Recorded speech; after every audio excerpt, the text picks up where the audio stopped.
ഞാൻ എൻ്റെ 12ാമത്തെ വയസ്സിൽ രക്ഷിക്കപ്പെട്ടു, സ്നാനപ്പെട്ടു, സുവിശേഷ വേല ആരംഭിച്ചു. ഞാൻ സ്നാനപ്പെടുന്നതിന് ചില ദിവസങ്ങൾക്ക് മുന്നമേ തന്നെ ഒരു പക്ഷെങ്കിൽ പരസ്യയോഗങ്ങൾക്ക് നിൽക്കുകയും പ്രസംഗിക്കുകയും ചെയ്തു.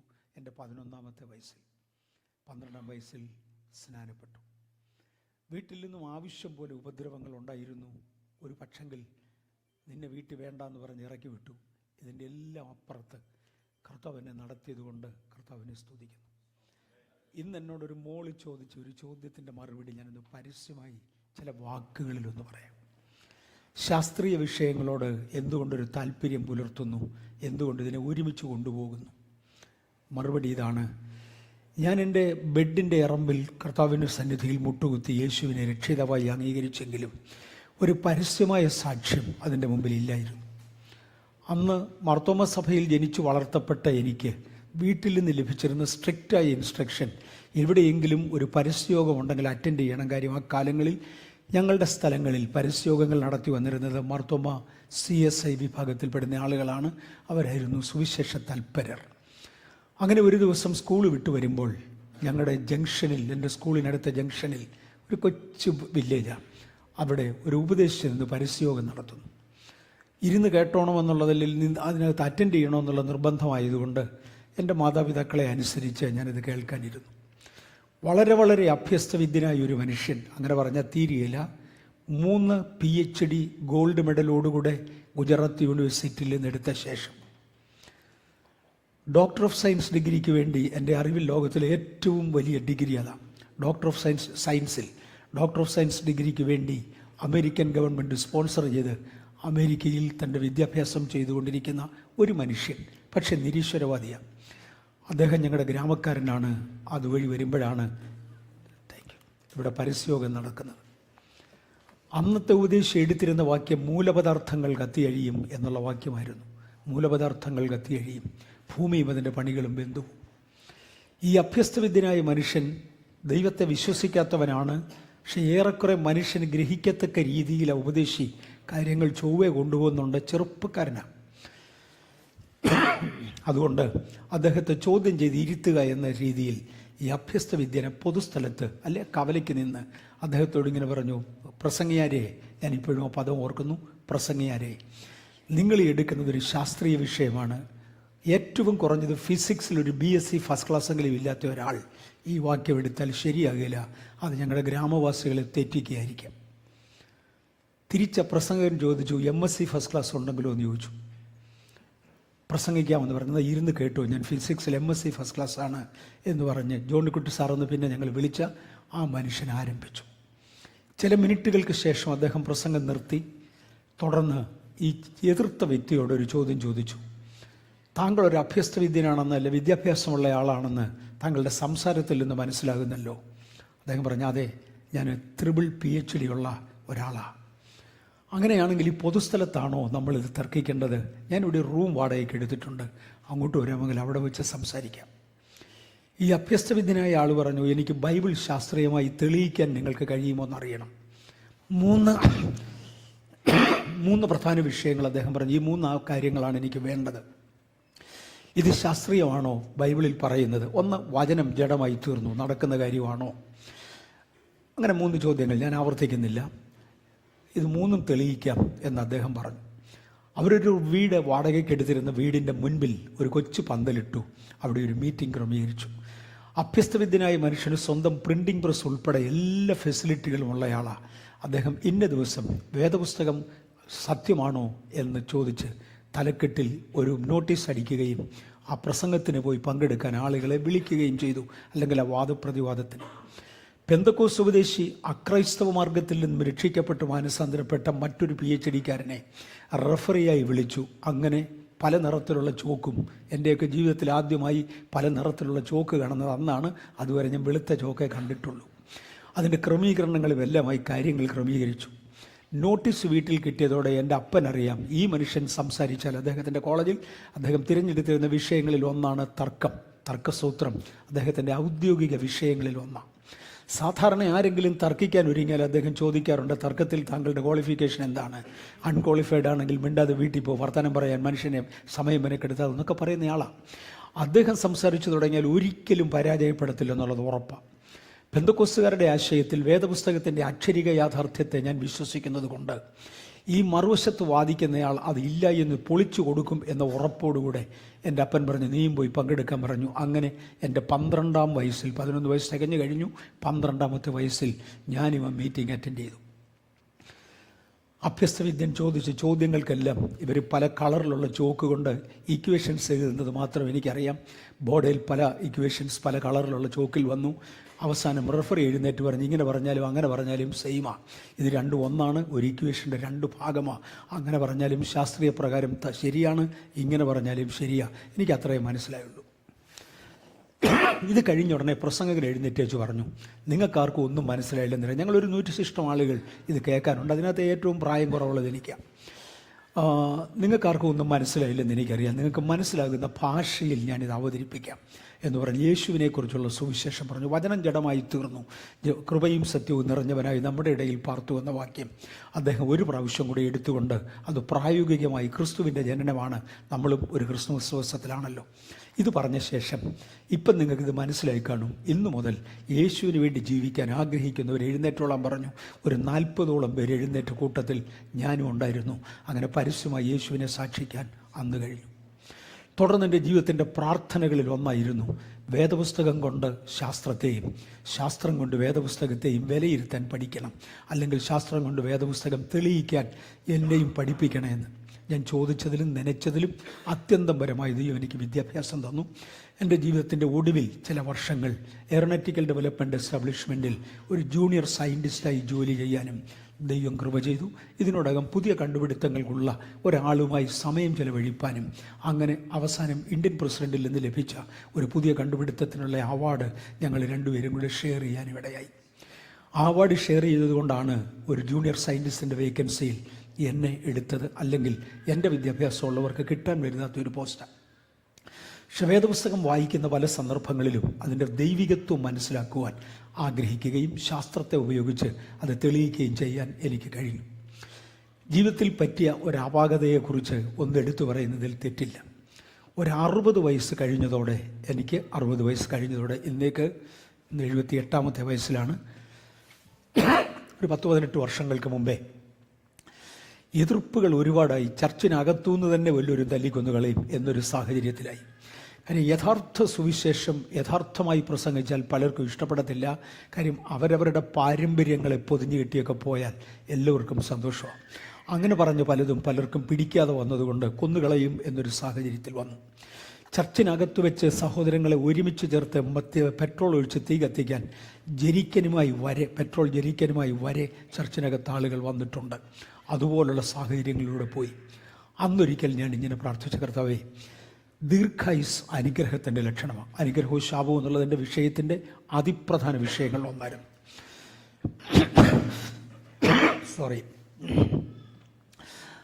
70 വയസ്സെന്നത് ദീർഘായുസിൻ്റെ മിനിമമാണ്. അതുകൊണ്ട് എനിക്കൊരു 70 വയസ്സ് വരെ ജീവിക്കാൻ ആയുസ് തരണം. അതിനുമുമ്പ് എന്നെ കൊല്ലല്ലേ. കാര്യം എൻ്റെ സഭയ്ക്കും കുഞ്ഞുങ്ങൾക്കും നാണക്കേടായിരിക്കും. ഞാൻ അനുഗ്രഹങ്ങളെയും ശാപങ്ങളെയും കുറിച്ച് പഠിപ്പിച്ചേച്ച് ആയുസ് തികയാതെ പോയാൽ എന്ന് പ്രാർത്ഥിച്ചു. അത് തെറ്റിപ്പോയി എന്നെനിക്ക് മനസ്സിലായി. അന്ന് ഞാൻ ആത്മാർത്ഥമായി പ്രാർത്ഥിച്ചു, 70-നപ്പുറത്തോട്ട് എനിക്ക് വേണ്ട, 70 കൊണ്ട് തീരണമെന്ന്. കൃത്യം 70 വയസ്സ് തികഞ്ഞ അന്ന് എനിക്ക് ചില അസ്വസ്ഥതകൾ ആഹാരം കഴിച്ചാൽ ഇറങ്ങാതെ വരികയും ഒരു മെഡിക്കൽ പരിശോധനയ്ക്ക് വേണ്ടി പോവുകയും ചെയ്തു. അതിൻ്റെ റിസൾട്ട് കൃത്യം എനിക്ക് 70 വയസ്സ് തികഞ്ഞ അന്ന് വന്നത് ക്യാൻസർ പോസിറ്റീവ് എന്നായിരുന്നു. അതിനെ തുടർന്ന് ഇനി ദിവസങ്ങൾ മാത്രമേ മുന്നോട്ടുള്ളൂ എന്ന് പറയുകയും, പക്ഷെങ്കിൽ ഒരു സർജറിക്ക് വിധേയനാകുകയും, ആ സർജറിയെ തുടർന്ന് എൻ്റെ ലങ്സ് പെർമനൻ്റ്ലി കേടായി. ഒത്തിരി പ്രശ്നങ്ങൾ അതിനെ തുടർന്നുണ്ടാകുകയും അന്ന് മുതൽ ഇന്നുവരെ രോഗിയായി തുടരുകയും ചെയ്യുക. എങ്കിലും ഇന്നും ജീവിക്കാൻ കർത്താവ് ആയുസ്സ് തരുന്നു. എനിക്ക് തോന്നുന്നത് 1990 ആദ്യമായി ഞാൻ ദുബായിൽ വരുന്നത്. അന്നു മുതൽ ഇന്ന് വരെ ഒരു 50 പ്രാവശ്യം ഞാൻ UAE വന്നിട്ടുണ്ടാവും. 50 പ്രാവശ്യം എങ്കിലും ഞാൻ UAE വന്നിട്ടുണ്ടാവും. പല രാജ്യങ്ങളിലും പോകുവാനും പ്രവർത്തിക്കുവാനും കർത്താവ് ഇടയാക്കി. ഇപ്പോഴിടത്തെല്ലാം ദൈവം ആത്മാക്കളെ രക്ഷിക്കുന്നത് കാണുവാൻ കർത്താവ് എനിക്ക് പദവി തന്നു. സ്നാനത്തെക്കുറിച്ച് എടുത്തു പറഞ്ഞല്ലോ. നിങ്ങളുടെ കടലിലും കുറഞ്ഞാലും ഒരു 50 പേരെ സ്നാനപ്പെടുത്തിയിട്ടുണ്ട്. നിങ്ങളുടെ ഈ ചർച്ചിനോട് ചേർന്ന് നടന്ന സ്നാനത്തിലും ഞാനിവിടെ ഉണ്ടായിരുന്നു. അന്ന് സ്നാനപ്പെട്ടവരാൽ ഇവിടെ ഉണ്ടോ എന്ന് എനിക്ക് ഓർമ്മയില്ല. അന്ന് എനിക്ക് കൃത്യം 60 വയസ്സാണ്. അന്ന് ഒരു തിരയടിച്ചതോടുകൂടെ ആ തിരയിൽ ഞാനും വീണു, സ്നാനപ്പെടാൻ വന്നയാളും വീണു. തിരയിൽ പിടിച്ചു നിൽക്കാനുള്ള ആരോഗ്യം എനിക്കില്ല എന്ന് നേരത്തെ അറിയാമായിരുന്നെങ്കിലും അത് ഔദ്യോഗികമായി പ്രൂവ് ചെയ്തു. അതിനെ തുടർന്ന് ഞാൻ പറഞ്ഞു, ഇനി ഈ ആയുസ്സിൽ 60 കഴിഞ്ഞു, ഇനി ഈ ആയുസ്സിൽ കടലിൽ സ്നാനപ്പെടുത്തുന്നില്ല എന്നൊരു തീരുമാനമെടുത്തു. അങ്ങനെ ഇരിക്കുമ്പോഴാണ് അറ്റ്ലാന്റിക്കിൻ്റെ ഇറമ്പിൽ ലണ്ടനിൽ ഒരു സ്നാന ശുശ്രൂഷ വേണം. ലണ്ടനിൽ ഒരു ബാപ്റ്റിസം ടാങ്ക് ഞങ്ങൾക്ക് കിട്ടുമെന്ന് കരുതിയെങ്കിലും തക്ക സമയമായപ്പോൾ സ്നാനത്തിന് താല്പര്യം പോയ ആളുകളുടെ കയ്യിൽ മിനിസ്റ്റേഴ്സ് ലൈസൻസ് ഇല്ലാഞ്ഞ കാരണത്താൽ തക്ക സമയത്ത് അത് ആ ടാങ്ക് കൊടുക്കത്തില്ല എന്നവർ പറഞ്ഞു. അവിടെ വെള്ളം ചൂടാക്കാതെ സ്നാനത്തിന് സമ്മതിക്കത്തില്ല. ഞാൻ അവിടെ ചെന്നപ്പോൾ പറഞ്ഞു, ഞങ്ങൾ പോയവരാരും മിനിസ്റ്റേഴ്സ് ലൈസൻസ് ഇല്ലാത്തവരായതുകൊണ്ട് ആ ചർച്ചിൻ്റെ സ്നാനക്കുളം തരത്തില്ല. ഞാൻ പറഞ്ഞു, ഞാൻ പോയി ചോദിക്കാം.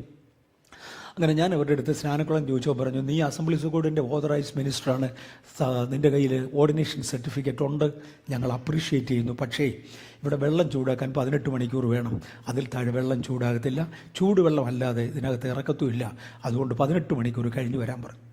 ആ സമയത്താണ് ഒരാൾ പറഞ്ഞത്, ഇവിടെ അറ്റ്ലാന്റിക്കിൻ്റെ ഒരു ഭാഗമുണ്ട്, അതിവിടെ സ്നാനപ്പെടുത്തുന്ന പതിവുണ്ട്, അങ്ങോട്ട് ഇറങ്ങാൻ പറഞ്ഞു. അവിടെയും സ്നാനപ്പെടുത്തി. ഞാനങ്ങ് പോകാനായിട്ട് ആഗ്രഹിക്കുകയാണ്. എല്ലായിടങ്ങളിലും സ്നാനപ്പെടുത്തുവാൻ സ്വർഗത്തിലെ ദൈവം കൃപ ചെയ്തു. ഒരിക്കലും ബാംഗ്ലൂരിൽ അതിനടുക്കൽ 80 കിലോമീറ്റർ ദൂരെ കോളാർ എന്ന് പറയുന്ന സ്ഥലത്ത് ഞങ്ങൾ സാധാരണ സ്നാനപ്പെടുത്തുന്ന ഒരു കുളമുണ്ടായിരുന്നു. ഒരിക്കൽ ആരോ ഗ്രാമവാസികളോട് പറഞ്ഞു, ഈ കുളത്തിൽ സ്നാനം നടത്തുന്നത് മതപരിവർത്തനമാണ്, അതുകൊണ്ട് നിൻ്റെ പുരയിടത്തിൽ വെച്ച് മതപരിവർത്തനത്തിന് അനുവദിക്കരുത് എന്ന് പറഞ്ഞ് അയാൾ ആ കുളം പൊട്ടിച്ചു കളഞ്ഞു. മണ്ണിൻ്റെ മുകളിലോട്ട് കെട്ടിക്കളത്തിയ കുളമായിരുന്നു. ഞങ്ങൾ സ്നാനപ്പെടുത്താൻ ചെല്ലുമ്പോൾ അവിടെ ആ കുളമില്ല. അതിനടുത്ത ഒരു പുരയിടത്തിൽ മുന്തിരിത്തോട്ടത്തിന് വെള്ളമടിക്കുന്ന ഒരു കിണറുണ്ടായിരുന്നു. ഞങ്ങൾ ആ മനുഷ്യൻ്റെ അടുക്ക് ചോദിച്ച്, കിണറ്റിനകത്ത് സ്നാനപ്പെടുത്തിക്കോട്ടെ എന്ന്. അന്ന് അതിൻ്റെ കുത്തുകല്ലിൽ മാത്രം നിന്ന് സ്നാനപ്പെടുത്തിയത് എനിക്ക് ഓർമ്മയുണ്ട്. ഒരു കിണറിൻ്റെ കുത്തുകല്ലിൽ നിന്ന് സ്നാനപ്പെടുത്തുന്നത് അത്ര ഈസി അല്ല. പിന്നെ എൻ്റെ അരയ്ക്ക് നിലയില്ലാത്ത വെള്ളമുണ്ട്. സ്നാനപ്പെടുന്ന ആളിൻ്റെ അരയ്ക്കും വടം കെട്ടി ആളുകൾ മേളിൽ നിന്ന് പിടിച്ച് ഞങ്ങൾ മുങ്ങി ആരും വെള്ളത്തിൽ പോകാതൊക്കെ രക്ഷപ്പെട്ടതുവരെ എനിക്ക് ഓർമ്മയുണ്ട്. പലതിലും കർത്താവിനെ നടത്തി ഇന്നുവരെ നിന്നു. എനിക്ക് തോന്നുന്നത് എൻ്റെ വിദേശയാത്രകളുടെ ഒടുവിലത്തെ പടികളിലായിരിക്കും ഈ വർഷവും വരുന്ന വർഷവുമായിട്ട് എന്നെനിക്ക് തോന്നുന്നു. ഒരു പ്രാവശ്യം കൂടെ വന്ന് എല്ലാവരെയും കണ്ടുപോകാൻ ആഗ്രഹിച്ചു. കുടുംബങ്ങളെക്കുറിച്ച് ഇന്ന് സംസാരിക്കാനാണ് ആവശ്യപ്പെട്ടത്. ഞാൻ 1-2 കാര്യങ്ങൾ ഒരുമിച്ച് ചേർത്തത് കൊണ്ടുപോകാൻ ആഗ്രഹിക്കുന്നു. ഒന്ന്, ദൈവം എന്നോട് ഒരിക്കൽ ഇടപെട്ട ഒരു വിഷയമാണ് ഇസ്രായേലിനെ ദൈവം മാനിച്ചതിൻ്റെ പുറകിൽ അബ്രഹാമിനെയും ഇസഹാക്കിനെയും യാക്കോബിനെയും 3 തലമുറകളെ ഒരു കുടുംബത്തിൽ നിന്ന് ഒരുപോലെ വേർതിരിച്ചത്. പരിശുദ്ധാത്മാവ് അവനോട് പറഞ്ഞു, വളരെ ഹൃദ്യമായി ശോധനയെ. അവർക്ക് പോലും പെശക് പറ്റി, 3 പേരും ഒരേ വിശ്വാസത്തിൽ നിന്നില്ല. അബ്രഹാമിനുണ്ടായിരുന്ന വിശ്വാസം ഇസഹാക്കിനില്ലായിരുന്നു. അബ്രഹാമിനുണ്ടായിരുന്ന ആ സമർപ്പണവും പ്രവർത്തന ശേമുഷിയും അദ്ദേഹത്തിനുണ്ടായിരുന്നില്ല. അദ്ദേഹത്തിനുണ്ടായിരുന്ന വിശ്വാസം പോലും 3-ാമത്തെ തലമുറയിൽ വന്നപ്പോൾ യാക്കോബിനുണ്ടായിരുന്നില്ല. എന്നാലും ഒരളവിലൊക്കെ പിടിച്ചു നിന്നു. അങ്ങനെ ഒരു 3 തലമുറ ഒരുമിച്ച് നിന്നു. ആ പേര് ഇന്നുമുണ്ട്. രണ്ടാമതൊരു കുടുംബത്തിന് ബൈബിളിൽ 3 തലമുറകൾ വന്നിട്ടില്ല. എൻ്റെ ജീവിതത്തിൽ എത്ര തലമുറ വരുമെന്ന് അറിയത്തില്ല. ഞാൻ 52 വർഷമായി വിവാഹിതനാണ്.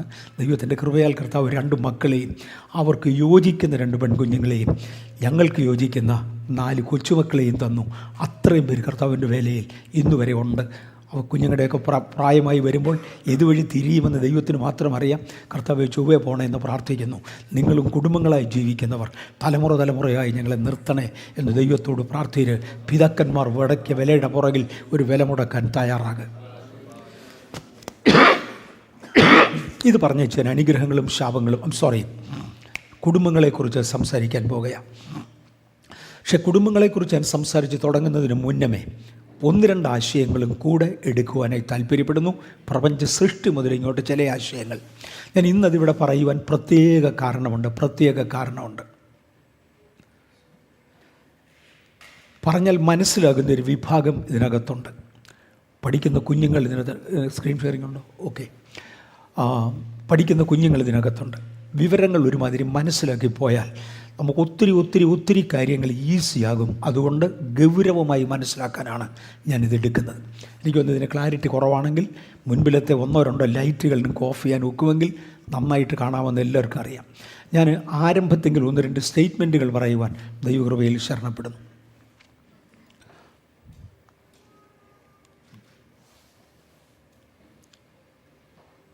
ഒന്ന് രണ്ട് സ്റ്റേറ്റ്മെൻറ്റുകൾ ദൈവസന്നിധിയിൽ കൊണ്ടുവരുവാനായി ഞാൻ താല്പര്യപ്പെടുന്നു.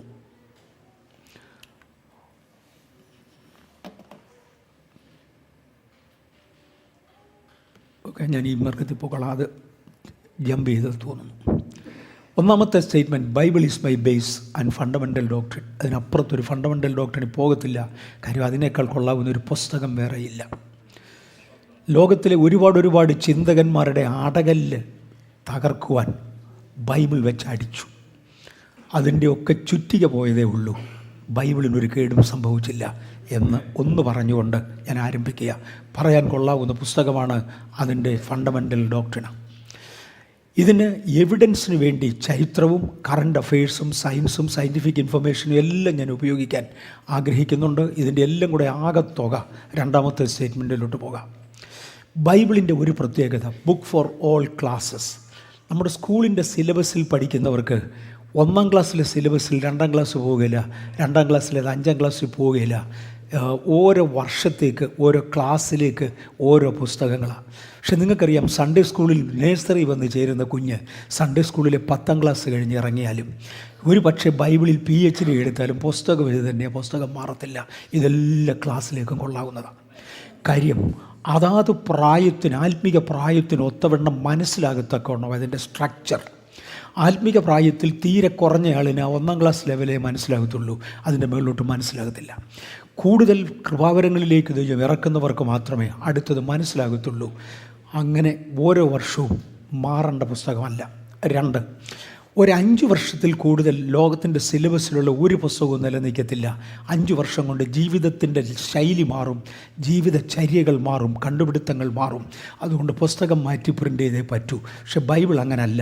നൂറ്റാണ്ടുകൾ കഴിഞ്ഞിട്ടും ഒരുപക്ഷെ സഹസ്രാബ്ദങ്ങൾ മാറിയിട്ടും ബൈബിൾ മാറുന്നില്ല, നിൽക്കുകയാണ്. കാരണം അന്നും ഇന്നുമുള്ള കാര്യങ്ങൾ ഒരുപോലെ അറിയാവുന്ന നിത്യനായ ദൈവമാണ് ഈ പുസ്തകം അവതരിപ്പിച്ചത്. അതുകൊണ്ട് ഈ പുസ്തകം മാറത്തില്ല.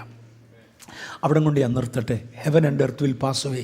ആകാശവും ഭൂമിയും മാറിയാലും ഈ പുസ്തകം മാറത്തില്ല. ഈ പുസ്തകം എൻ്റെ പഠനത്തിന് വേണ്ടി ഉപയോഗിക്കാൻ ഞാൻ ആഗ്രഹിക്കുന്നു. അങ്ങനെയാണെങ്കിൽ നമുക്ക് ഒരുമിച്ച് മുന്നോട്ട് പോകാം. ഞാൻ ആദ്യമേ ക്ഷമ ചോദിച്ചുകൊണ്ടാണ് തുടങ്ങിയത്. വേദപുസ്തകത്തിൽ ഉൽപ്പത്തി പുസ്തകത്തിലേക്ക് നാം പോകുന്നെങ്കിൽ ഞാൻ ഇംഗ്ലീഷിൽ അതെടുക്കാൻ താല്പര്യപ്പെടുന്നു. കാര്യം ഞാനത് യെല്ലോ കളറിൽ ആൻഡ് എന്ന വാക്ക് മാർക്ക് ചെയ്തിട്ടുണ്ട്. In the beginning God created the heaven and the earth, and the earth was without form and void എന്നിങ്ങനെ പോകും. ആൻഡ് എന്ന പദത്തെ മാത്രം എടുത്ത് പഠിച്ചാൽ ഉൽപ്പത്തി പുസ്തകം 1ാം അധ്യായത്തിൽ മാത്രം കിങ് ജെയിംസ് വെർഷനിൽ ആൻഡ് എന്ന വാക്ക് 95 പ്രാവശ്യം എഴുതിയിട്ടുണ്ട്. ഏതെങ്കിലും ഒരു ഭാഷയിൽ ഒരേ വാക്ക് കൂടെ ആവർത്തിക്കുകയാണെങ്കിൽ ഭാഷയ്ക്ക് വൃത്തികേടാണ്. 16ാം നൂറ്റാണ്ടിലെ ഇംഗ്ലീഷ് സാഹിത്യത്തിലെ ഏറ്റവും ഉന്നതപതിയിൽ നിന്ന പുസ്തകമാണ് king James version Bible, English Bible എന്ന് ഒരു വശത്ത് പഠിക്കുമ്പോൾ 95 പ്രാവശ്യം ഒറ്റ അധ്യായത്തിൽ ആൻഡ് എന്ന പദം ചേർത്തെങ്കിൽ അതിൻ്റെ വൃത്തികേട് എന്നെ ഭയങ്കരമായിരിക്കും എന്ന് പറഞ്ഞൊരു നിരൂപകൻ ഒരു എഴുത്തെഴുതിയത് കണ്ടു. എനിക്ക് നല്ല നിരൂപകന്മാരെ വലിയ ഇഷ്ടമാണ്. വിവരമില്ലാതെ മഞ്ഞപ്പത്രം പ്രസിദ്ധീകരിക്കുന്നവരോടുള്ള സങ്കടമേ ഉള്ളൂ. വിവരമുള്ള നിരൂപകന്മാരെ എനിക്ക് വലിയ ഇഷ്ടമാണ്. ഈ ചോദ്യം എൻ്റെ കയ്യിൽ കിട്ടിയതോടെ ഇതിനൊരു മറുപടി കണ്ടുപിടിക്കണമെന്ന് താല്പര്യപ്പെട്ടുകൊണ്ട് അറിവുള്ളവർ പരസ്യപ്പെടുത്തിയ പല ലേഖനങ്ങളും കണ്ട കൂട്ടത്തിൽ ഏറ്റവും എനിക്ക് പ്രധാനപ്പെട്ടതായി തോന്നിയത്, ഓരോ ആൻഡും 95 പ്രാവശ്യം മാത്രമേ ഉൽപ്പത്തി പുസ്തകം 1ാം അധ്യായത്തിൽ ഇംഗ്ലീഷ് വേദപുസ്തകത്തിൽ ഇതുള്ളൂ. പക്ഷേ എഴുതപ്പെട്ട മൂലഭാഷകളിലേക്ക് പോയാൽ വേദപുസ്തകത്തിൻ്റെ ആദ്യ പുസ്തകങ്ങൾ പല കൃതികൾ പലയിടത്തായിട്ടുണ്ട്. ഞാൻ അവിടം വരെ ഇന്ന് പോകും തോന്നുന്നില്ല. അതൊന്ന് ചേർത്ത് വായിച്ചാൽ 142 പ്രാവശ്യമാണ് ആൻഡിന് തുല്യമായ പദം എഴുതിയിരിക്കുന്നത്. ആ മനുഷ്യൻ അതിനെക്കുറിച്ച് ഇങ്ങനെ പറഞ്ഞു, പ്രപഞ്ച സൃഷ്ടി നടന്നത് ഒറ്റ പ്രാവശ്യമായിട്ടല്ല, 143 പ്രാവശ്യമായിട്ടാണ് സൃഷ്ടി നടന്നത്. ഇതിൽ 2 ഭാഗങ്ങളെ ഒരുമിച്ച് ചേർക്കുവാൻ ഉപയോഗിച്ചിരിക്കുന്ന വാക്കിൻ്റെ മോസ്റ്റ് ഈക്വലൻ്റ് പദം ഇംഗ്ലീഷ് പദമാണ് ആൻഡ്. അങ്ങനെ 142 ആൻഡുകൾ കൊണ്ട് 143 സൃഷ്ടിയുടെ ഭാഗങ്ങളെ ഒരുമിച്ച് യോജിപ്പിക്കുന്നത്. ഇതൊക്കെ പഠിച്ചു പോയാൽ നമുക്ക് നാളത്തേക്ക് ഒരുപാട് കാര്യങ്ങൾ ഈസിയാകും.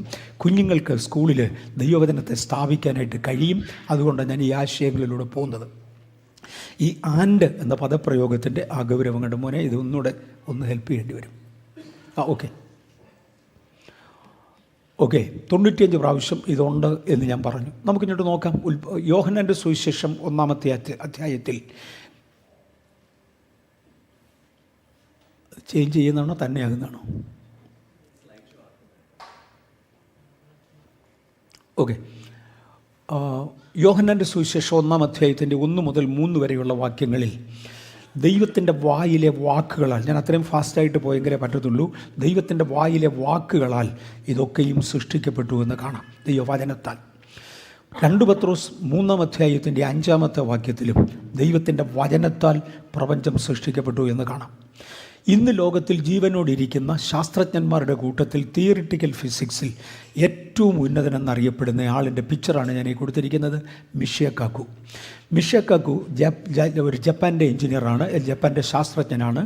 ഇന്ന് ഭൂമിയിൽ ജീവനോടിരിക്കുന്ന ശാസ്ത്രജ്ഞന്മാരിൽ വാനഗോള ശാസ്ത്രത്തിൽ ഏറ്റവും മുൻപന്തിയിൽ നിൽക്കുന്നയാളും തിയറിറ്റിക്കൽ ഫിസിക്സ് ഡിപ്പാർട്ട്മെൻറ്റിൻ്റെ ന്യൂയോർക്ക് യൂണിവേഴ്സിറ്റിയിലെ HODയുമാണ് ഇദ്ദേഹം. അദ്ദേഹം പറഞ്ഞിരിക്കുന്ന ചില പദങ്ങളുണ്ട്. ആദ്യത്തെ ബിഗ് ബാങ്ങിനെ കുറിച്ച് അദ്ദേഹം പറഞ്ഞിരിക്കുന്നത്, ബാക്കിയുള്ളത് നിങ്ങൾ തപ്പിയെടുത്തോണ്ട് എനിക്ക് വിശദീകരിക്കാൻ ഒക്കത്തില്ല, അതുകൊണ്ടാണ് ഞാൻ ഈ സ്പീഡിൽ പോകുന്നത്, അല്ലേ 1 വർഷം എടുക്കും ഈ ഭാഗം തീർന്നു വരാൻ. അദ്ദേഹം പറയുന്നത് ആദ്യത്തെ ശബ്ദം ഉണ്ടായി വരട്ടെ എന്ന ദൈവത്തിൻ്റെ വചനമാണെന്നാണ് നമ്മൾ പറയുന്നത്. മലയാള വേദപുസ്തകത്തിൽ, ഇംഗ്ലീഷ് വേദപുസ്തകത്തിലും അങ്ങനെ. നിങ്ങൾക്കറിയാമോ എഴുതപ്പെട്ട ഭാഷയിൽ അങ്ങനെ അല്ലെന്ന്? പിതാവും പുത്രനും പരിശുദ്ധാത്മാവും ചേർന്ന് ഉളവായി വരട്ടെ എന്നർത്ഥം വരുന്ന ഒരു ഗീതം പാടി. സസ്യങ്ങൾ കൂട്ടമായി ജനിക്കട്ടെ, മത്സ്യങ്ങൾ കൂട്ടമായി ജനിക്കട്ടെ, പറവകൾ കൂട്ടമായി വരട്ടെ എന്നിത്യാദികൾ ഉളവായി വരട്ടെ, ഉളവായി വരട്ടെ എന്നർത്ഥം വരുന്ന ഒരു ഗാനം അവർ ഒരുമിച്ച് പാടിയതും അതിനെ തുടർന്ന് സൃഷ്ടി നടന്നുവെന്നുമാണ് പറയുന്നത്. മിഷിയ കാക്കു പറയുന്നത് അദ്ദേഹത്തിൻ്റെ സ്ട്രിങ് തിയറി, അതിനകത്ത് അദ്ദേഹത്തിൻ്റെ തന്നെയല്ല, പല ശാസ്ത്രജ്ഞന്മാർ ചേർന്നാണ് അതുണ്ടാക്കിയത്. അതിനകത്ത് മുൻപന്തിയിൽ നിൽക്കുന്നത് മിഷിയ കാക്കുവാണ്. ദൈവമില്ല എന്ന് പണ്ടൊരു കാലത്ത് വിശ്വസിച്ചിരുന്ന മിഷിയ കാക്കു അദ്ദേഹത്തിൻ്റെ ഒരു സ്റ്റേറ്റ്മെൻറ്റിനകത്ത് ഇങ്ങനെ പറഞ്ഞു: 3 ശബ്ദങ്ങൾ ഒരുമിച്ച് ചേർന്നതാണ് ഈ വാക്ക്, ആദ്യത്തെ ശബ്ദം. ഈ 3 ശബ്ദങ്ങൾ 3 ജനറേഷനുകളിൽ നിന്ന് വരുന്നവരാണ്. നമ്മുടെ ഭാഷയിൽ പിതാവ്, പുത്രൻ, പരിശുദ്ധാത്മാവ്. ശാസ്ത്രീയ ഭാഷയിൽ അങ്ങനെ പറയത്തില്ല. ഇത് 3 ജനറേഷനുകളിൽ നിന്ന് വരുന്നവരാണ്. അവർ പറഞ്ഞ ഭാഷ ഞാൻ പോവുകയല്ല, ഞാൻ നമുക്ക് മനസ്സിലാകുന്ന മലയാളത്തിൽ പറയാൻ നോക്കുക. അദ്ദേഹം പറഞ്ഞതനുസരിച്ച് the mind of God is an eternal music of eternal sound of cosmic music എന്ന് പറഞ്ഞ ഒരു പാട്ടായിരുന്നു ഇത്. അവിടുന്ന് മാറിയതാണ്. അതിനകത്ത് C boson, X boson, W boson എന്ന 3 ബോസം കാണാം. ഈ 3 ബോസമും കൂടി ഒരുമിച്ച് ചേർത്തത് ഇതിൻ്റെ നടുക്കത്തെ ബോസമാണ്. വേറൊരു ഭാഷയിൽ പിതാവിൻ്റെയും പുത്രൻ്റെയും പരിശുദ്ധാത്മാവിൻ്റെയും ശബ്ദമാണ് എന്ന് വ്യാഖ്യാനിക്കത്തക്ക തെളിവുകൾ അദ്ദേഹം എടുത്തു തന്നേച്ചു പറഞ്ഞു. ഇതൊരു പാട്ടായിരുന്നു, ഇതൊരു പ്രസ്താവനയല്ലായിരുന്നു. അടുത്തത് ഈ 3ഉം കൂടെ ഒരുമിച്ച് ചേർത്തത് ആരാ? കൊലോസ്യ ലേഖനം 1-ാം അധ്യായത്തിൽ പറയുന്നു, ക്രിസ്തുവിനെക്കുറിച്ച് പറഞ്ഞ് അവനാലും അവന് വേണ്ടിയും ഈ പ്രപഞ്ചം സൃഷ്ടിക്കപ്പെട്ടു. ഇത് ഒരുമിച്ച് ചേർത്തത് ക്രിസ്തുവാണ് എന്ന ആശയം വ്യക്തമാക്കി അദ്ദേഹം പറയുന്നുണ്ട്. അങ്ങനെ ആദിയിൽ ഒരു ബിഗ് ബാങ് ഉണ്ടായി. അന്നത്തെ കണക്കനുസരിച്ച് എഴുതിയതാണ്. അന്നത്തെ കണക്കനുസരിച്ച് 13.7 ബില്യൺ വർഷങ്ങൾക്ക് പുറകിലാണ് ഇതുണ്ടായത്. ഇന്ന് ജെയിംസ് ടെലിസ്കോപ്പ് വന്നതോടെ ഒരു അല്പം കൂടെ മാറി 13.8 ബില്യൺ എന്നായി ഇന്നത്തെ കണക്ക്. 13.8 ബില്യൺ വർഷങ്ങൾക്ക് പുറകിൽ ഉണ്ടായി വരട്ടെ എന്നർത്ഥം വരുന്ന ഒരു ഗാനം എവിടെ നിന്നോ വന്നു. ആ ഗാനത്തിൽ നിന്ന് ആദ്യത്തെ നക്ഷത്രമുണ്ടായി. അതുണ്ടാകുന്നതിന് മുന്നമേ ഒരു 3 ലക്ഷം വർഷങ്ങളങ്ങ് പോയി. ആ 3 ലക്ഷം വർഷത്തെ അവർ റേഡിയേഷൻ ഇറ എന്ന് വിളിക്കുന്നു. ആദിയിൽ സൃഷ്ടിക്കപ്പെട്ടത് പ്രകാശമാണ് എന്ന് ബൈബിളും പഠിപ്പിക്കുന്നുണ്ട്. അതിനെ തുടർന്ന് നക്ഷത്രങ്ങൾ ഫോം ചെയ്തു, ഒന്നിനു പുറകെ ഒന്നായി, പിന്നെ നക്ഷത്ര ഗോളങ്ങളായി, അങ്ങനെ അങ്ങോട്ട് പോകും. കൊലോസ്യ ലേഖനം 1-ാം അധ്യായത്തിൻ്റെ 16 മുതൽ 18 വരെയുള്ള വാക്യങ്ങളിൽ അവനായും അവന് വേണ്ടിയും ക്രിസ്തുവിനെക്കുറിച്ച് പറയുന്നതാണ്. ഇത് സൃഷ്ടിക്കപ്പെട്ടു. ഇനി എന്തെല്ലാമാണ് സൃഷ്ടിക്കപ്പെട്ടത്? ഇത് ഭയങ്കര ആഴമാണ്. ഇതുവരെ ചിന്തിച്ചതിനേക്കാൾ ഇന്നുള്ള പ്രായോഗിക ക്രിസ്തീയ ജീവിതത്തിൽ എനിക്കും നിങ്ങൾക്കും പ്രയോജനം വരേണ്ട ഒരു പദമാണ് ഞാൻ അടുത്ത് പറയാൻ പോകുന്നത്. എന്തെല്ലാമാണ് സൃഷ്ടിക്കപ്പെട്ടത്? കൊലോസ്യ ലേഖനം പറഞ്ഞു, ദൃശ്യമായതും അദൃശ്യമായതും അന്ന് സൃഷ്ടിക്കപ്പെട്ടു. എന്തുവാണ് ഈ ദൃശ്യമായതെന്ന് പറയുന്നത്? ഇന്ന് കാണുന്ന നക്ഷത്രങ്ങളും ഗ്രഹങ്ങളും ഗോളങ്ങളും കോമറ്റുകളും ഇതെല്ലാം കൂടെ ചേർന്നാൽ ദൃശ്യമായതാണ്. അങ്ങനെയാണെങ്കിൽ അദൃശ്യം എന്തുവാ? കർത്തൃത്വങ്ങൾ, സിംഹാസനങ്ങൾ, വാഴ്ചകൾ, അധികാരങ്ങൾ എന്നിവയാണ്. അത് ദൂതന്മാരുടെ വ്യത്യസ്ത സമൂഹങ്ങളാണ്. ദൈവം ആദ്യം സൃഷ്ടിക്കുന്ന സമയത്ത് ആകാശത്തെ, പിന്നെ ഭൂമിയെ, അല്ലേ? ഞാൻ ആ പദം തൊട്ടില്ല. ആദിയിൽ ദൈവം ആകാശവും ഭൂമിയും, every and is A gap of time. അങ്ങനെയാണെങ്കിൽ ആകാശത്തിനും ഭൂമിക്കും മധ്യത്തിലൊരു സമയം വേണം. അങ്ങനെ ശാസ്ത്രവും പഠിപ്പിക്കുന്നത് 13.8 ബില്യൺ വർഷങ്ങൾക്ക് മുൻപേ ആകാശം സൃഷ്ടിക്കപ്പെട്ടു. നമ്മുടെ സൂര്യനും നമ്മുടെ ചന്ദ്രനും 13.8 ബില്യൺ വർഷത്തിൻ്റെ ആയുസ്സുണ്ട്. പക്ഷേ ആൻഡ് ദി എർത്ത്, ഭൂമി സൃഷ്ടിക്കുന്നതിന് ശേഷമാണ്. ഭൂമിക്ക് 4.45 ബില്യൺ വർഷം പഴക്കമേ ഉള്ളൂ. എന്ന് പറഞ്ഞാൽ ആദ്യമേ ആകാശം സൃഷ്ടിച്ച് 9.3 ബില്യൺ വർഷമാണ് ഒന്നാമത്തെ ആൻഡ്. അത് കഴിഞ്ഞ് ദൈവം ഭൂമി സൃഷ്ടിച്ചു. ഈ ഭൂമി സൃഷ്ടിക്കുന്നതിന് മുമ്പേ ആകാശത്തിൻ്റെ സൃഷ്ടിയെക്കുറിച്ച് യെശയ്യാവിൻ്റെ പുസ്തകം പറയുന്നുണ്ട്. പാഴായിട്ടല്ല, പാർപ്പിനായിട്ടാണ് സൃഷ്ടിച്ചത്. അങ്ങനെയാണെങ്കിൽ ആരെ പാർപ്പിച്ചെന്നാ? ഈ നക്ഷത്രമണ്ഡലങ്ങളിൽ ദൈവം തൻ്റെ ദൂതന്മാരെ പാർപ്പിച്ചു. ഇതിലെ പ്രധാന ദൂതന്മാരെ സ്വർഗത്തിൽ വിളിക്കുകയും അവരോട് ഒരുമിച്ച് കർത്താവ് സ്വർഗത്തിൽ വസിക്കുകയും ചെയ്ത് ഞാൻ പോവുകയാണ്. Visible and invisible. ഓക്കെ, സ്വർഗത്തിൽ ദൂതന്മാർ വസിച്ചു ഒരു പുസ്തകക്കാരൻ. ഞാൻ എളുപ്പം അവിടെ നിന്ന് ചാടി പോമേ. ലൂസിഫർ സ്വർഗത്തിലായിരുന്നു. ഞാൻ അങ്ങനെ പോയില്ലെങ്കിൽ അങ്ങ് സമയം പോവും, അതുകൊണ്ടാണ് പോകുന്നത്. ലൂസിഫർ അന്ന് സ്വർഗത്തിലായിരുന്നു. ലൂസിഫർ പ്രധാന ദൂതന്മാരിൽ ഒരാളാണ്. അദ്ദേഹം അന്ന് സ്വർഗത്തിലായിരുന്നു. അദ്ദേഹം ദൈവത്തോടൊപ്പം പാർത്തു. ഇനിയും പ്രപഞ്ച സൃഷ്ടി മുഴുവനും ഒരേ പാറ്റേൺ കാണാം. ഏറ്റവും ചെറിയ ഒരു ആറ്റത്തിൻ്റെ പാറ്റേണാണ് നിങ്ങൾ കാണുന്നത്. അതിൻ്റെ നടുക്ക് ഒരു ന്യൂക്ലിയറും അതിൻ്റെ വട്ടത്തിൽ കറങ്ങുന്ന കുറേ ഇലക്ട്രോണുകളും കാണാം. നിങ്ങൾ പ്രപഞ്ചം മൊത്തം എടുത്ത് പഠിച്ചാൽ ഈ സംവിധാനക്രമം കാണാം. ഇതേ സംവിധാനക്രമം. നമ്മൾ കുടുംബത്തെക്കുറിച്ചല്ലേ പറയുന്നത്. കുടുംബം ചൊവ്വേ പോകണമെങ്കിൽ ഈ സംവിധാനം വേണം. ഒരപ്പനും അദ്ദേഹത്തിൻ്റെ ചുറ്റും കറങ്ങുന്ന കുറേ കുഞ്ഞുങ്ങളും ഭാര്യയും, കുടുംബത്തിലെ സകല അംഗങ്ങളും ആ ദൈവം സൃഷ്ടിച്ച പുരുഷൻ എന്ന വ്യക്തിയുടെ വട്ടത്തിൽ അനുസരണത്തോടെ നിൽക്കേണ്ടവരാണ് എന്ന് പഠിപ്പിക്കും. നമ്മൾ പ്രപഞ്ചത്തിലേക്ക് മുഴുവനും തിരിഞ്ഞാൽ ഇതേ സിസ്റ്റം തന്നെ കാണാൻ കഴിയും. ഒറ്റ സിസ്റ്റം. ഞാൻ ഇടയ്ക്ക് ഒരു കാര്യം ഒന്ന് ഓർമ്മിപ്പിച്ചോട്ടെ. ഞാൻ ജോലി ചെയ്തിരുന്ന ഒരു ഓഫീസിൽ ഞാൻ പറഞ്ഞില്ല കാണത്തില്ല, ഒരു പ്രസിദ്ധനായ ഒരു ശാസ്ത്രജ്ഞൻ, ഇന്ത്യൻ പ്രസിഡൻറ്റിൻ്റെ അവാർഡ് വാങ്ങിച്ചിട്ടുള്ള ഒരു മനുഷ്യനാണ്. അദ്ദേഹത്തോട് കൂടെ കുറച്ച് നാൾ ജോലി ചെയ്യാൻ എനിക്ക് സാധിച്ചു. ഞാൻ അതേ ഓർഗനൈസേഷനിൽ പ്രൊഡക്ഷൻ മാനേജരായി അന്ന് ജോലി ചെയ്തു. അദ്ദേഹത്തിൻ്റെ ഒരു ഡിസൈൻ കണ്ടാൽ എനിക്കറിയാം. കാര്യം അതിനകത്തെ ഒന്നാമത്തെ ട്രാൻസിസ്റ്റർ അല്ലെങ്കിൽ സെമി കണ്ടക്ടർ ഇന്നതായിരിക്കും, രണ്ടാമത്തേത് ഇന്നതായിരിക്കും. ഇത് അങ്ങോട്ടും ഇങ്ങോട്ടുള്ള മാനിപ്പുലേഷൻസാണ്. വേറൊന്നിലേക്കും അദ്ദേഹം പോകത്തില്ല, വേറൊന്നും എടുക്കത്തുമില്ല. ദൈവത്തിനും ദൈവത്തിൻ്റെതായ ഒരു സ്റ്റാൻഡേർഡ് ഉണ്ട് എവിടോട്ട് തിരിഞ്ഞാലും. നമുക്കറിയാം ചില കുടുംബങ്ങളെക്കുറിച്ച്, മാന്യതയുള്ള ചില കുടുംബങ്ങളെക്കുറിച്ച് പറയും. അപ്പൻ്റെ സ്വഭാവം എന്നതായിരുന്നു, മോനും അത് തന്നെയായിരിക്കും. അമ്മയുടെ സ്വഭാവം എന്നതായിരുന്നു, മോളും അത് തന്നെയായിരിക്കും. ഒരേ പാറ്റേൺ ഫോളോ ചെയ്യുക. പ്രപഞ്ചം മുഴുവനും എടുത്താൽ ചെറിയ ആറ്റം മുതൽ വൻ പ്രപഞ്ചം വരെ ഒരൊറ്റ പാറ്റേൺ സൂക്ഷിക്കുന്നത് കൊണ്ട് ഇതിൻ്റെ ഡിസൈനർ ഒരാളാണ് എന്ന് വളരെ വ്യക്തമായിട്ട് കാണാൻ കഴിയും. ഞാൻ അതിനകത്ത് കൂടുതൽ ഡീറ്റെയിൽസിലേക്ക് പോകുന്നില്ല, അവിടുന്ന് ഞാൻ അങ്ങോട്ടങ്ങ് മാറാൻ പോവുക. അങ്ങനെ നമ്മൾ ഇന്ന് കാണുന്ന പ്രപഞ്ചം ഉണ്ടായി. നമ്മുടെ സൂര്യന് നമ്മുടെ ഭൂമിയേക്കാൾ 13 ലക്ഷം ഇരട്ടി വലിപ്പമുണ്ട്. നമ്മുടെ സൂര്യനേക്കാൾ 25 ലക്ഷം ഇരട്ടി വലിപ്പമുള്ള നക്ഷത്രങ്ങളെ വരെ കണ്ടിട്ടുണ്ട്. ഇതുപോലെയുള്ള നക്ഷത്രങ്ങളും ഗ്രഹങ്ങളും ലക്ഷോപിലക്ഷം നക്ഷത്ര മണ്ഡലങ്ങൾ ഒരുമിച്ച് ചേർന്നതാണ് നമ്മുടെ പ്രപഞ്ചം, നമ്മുടെ യൂണിവേഴ്സ്. ശാസ്ത്രത്തിൻ്റെ ഇന്നത്തെ നിഗമനത്തിൽ മിഷേക്കാക്കോ പറയുന്നതനുസരിച്ച് ഒരു യൂണിവേഴ്സ് അല്ല, പല യൂണിവേഴ്സുകളുണ്ട്. അങ്ങനെയാണെങ്കിൽ ഈ യൂണിവേഴ്സ് എല്ലാം ഏതാണ്ട് ഒന്നിന് വട്ടം ചുറ്റുക. അത് എന്തിനെയായിരിക്കും? നിശ്ചയമായും സ്വർഗത്തെയാണ്. നിശ്ചയമായും സ്വർഗത്തെയാണ് ഇത് വട്ടം ചുറ്റുന്നത്. ഈ യൂണിവേഴ്സുകളിലെല്ലാം പാർപ്പിക്കപ്പെട്ടിരുന്ന ദൂതന്മാർ ദൈവത്തെ ആരാധിച്ചു പോകണമെന്നതായിരുന്നു ദൈവത്തിൻ്റെ പ്രമാണം. എന്നാൽ within a span of 9.3 billion years ലൂസിഫറിൻ്റെ ചിന്താഗതിയൊന്ന് മാറി. അദ്ദേഹം പറഞ്ഞ, ഞാൻ അത്യുന്നതനോട് സമനാകും, എനിക്കും അദ്ദേഹത്തെ പോലുള്ള പദവികൾ വേണം, എന്നെയും ആളുകൾ ആരാധിക്കണം. ആരാധന കൊതിയന്മാരായ ഒരു കൂട്ടം ശക്തികളുണ്ട്.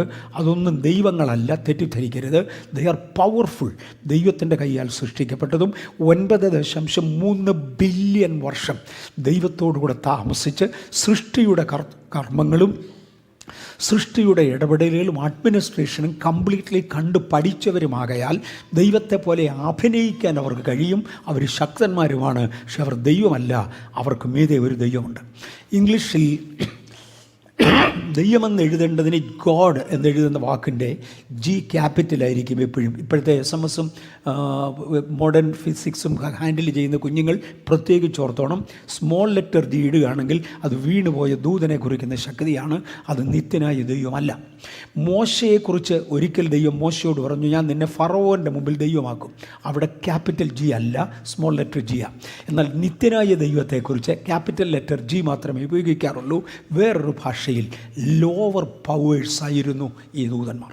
ഇവരെ ഒക്കെ പാർപ്പിച്ചിരുന്ന നക്ഷത്രങ്ങളിലാണ്. അവിടെ നിന്നവർ വീണു.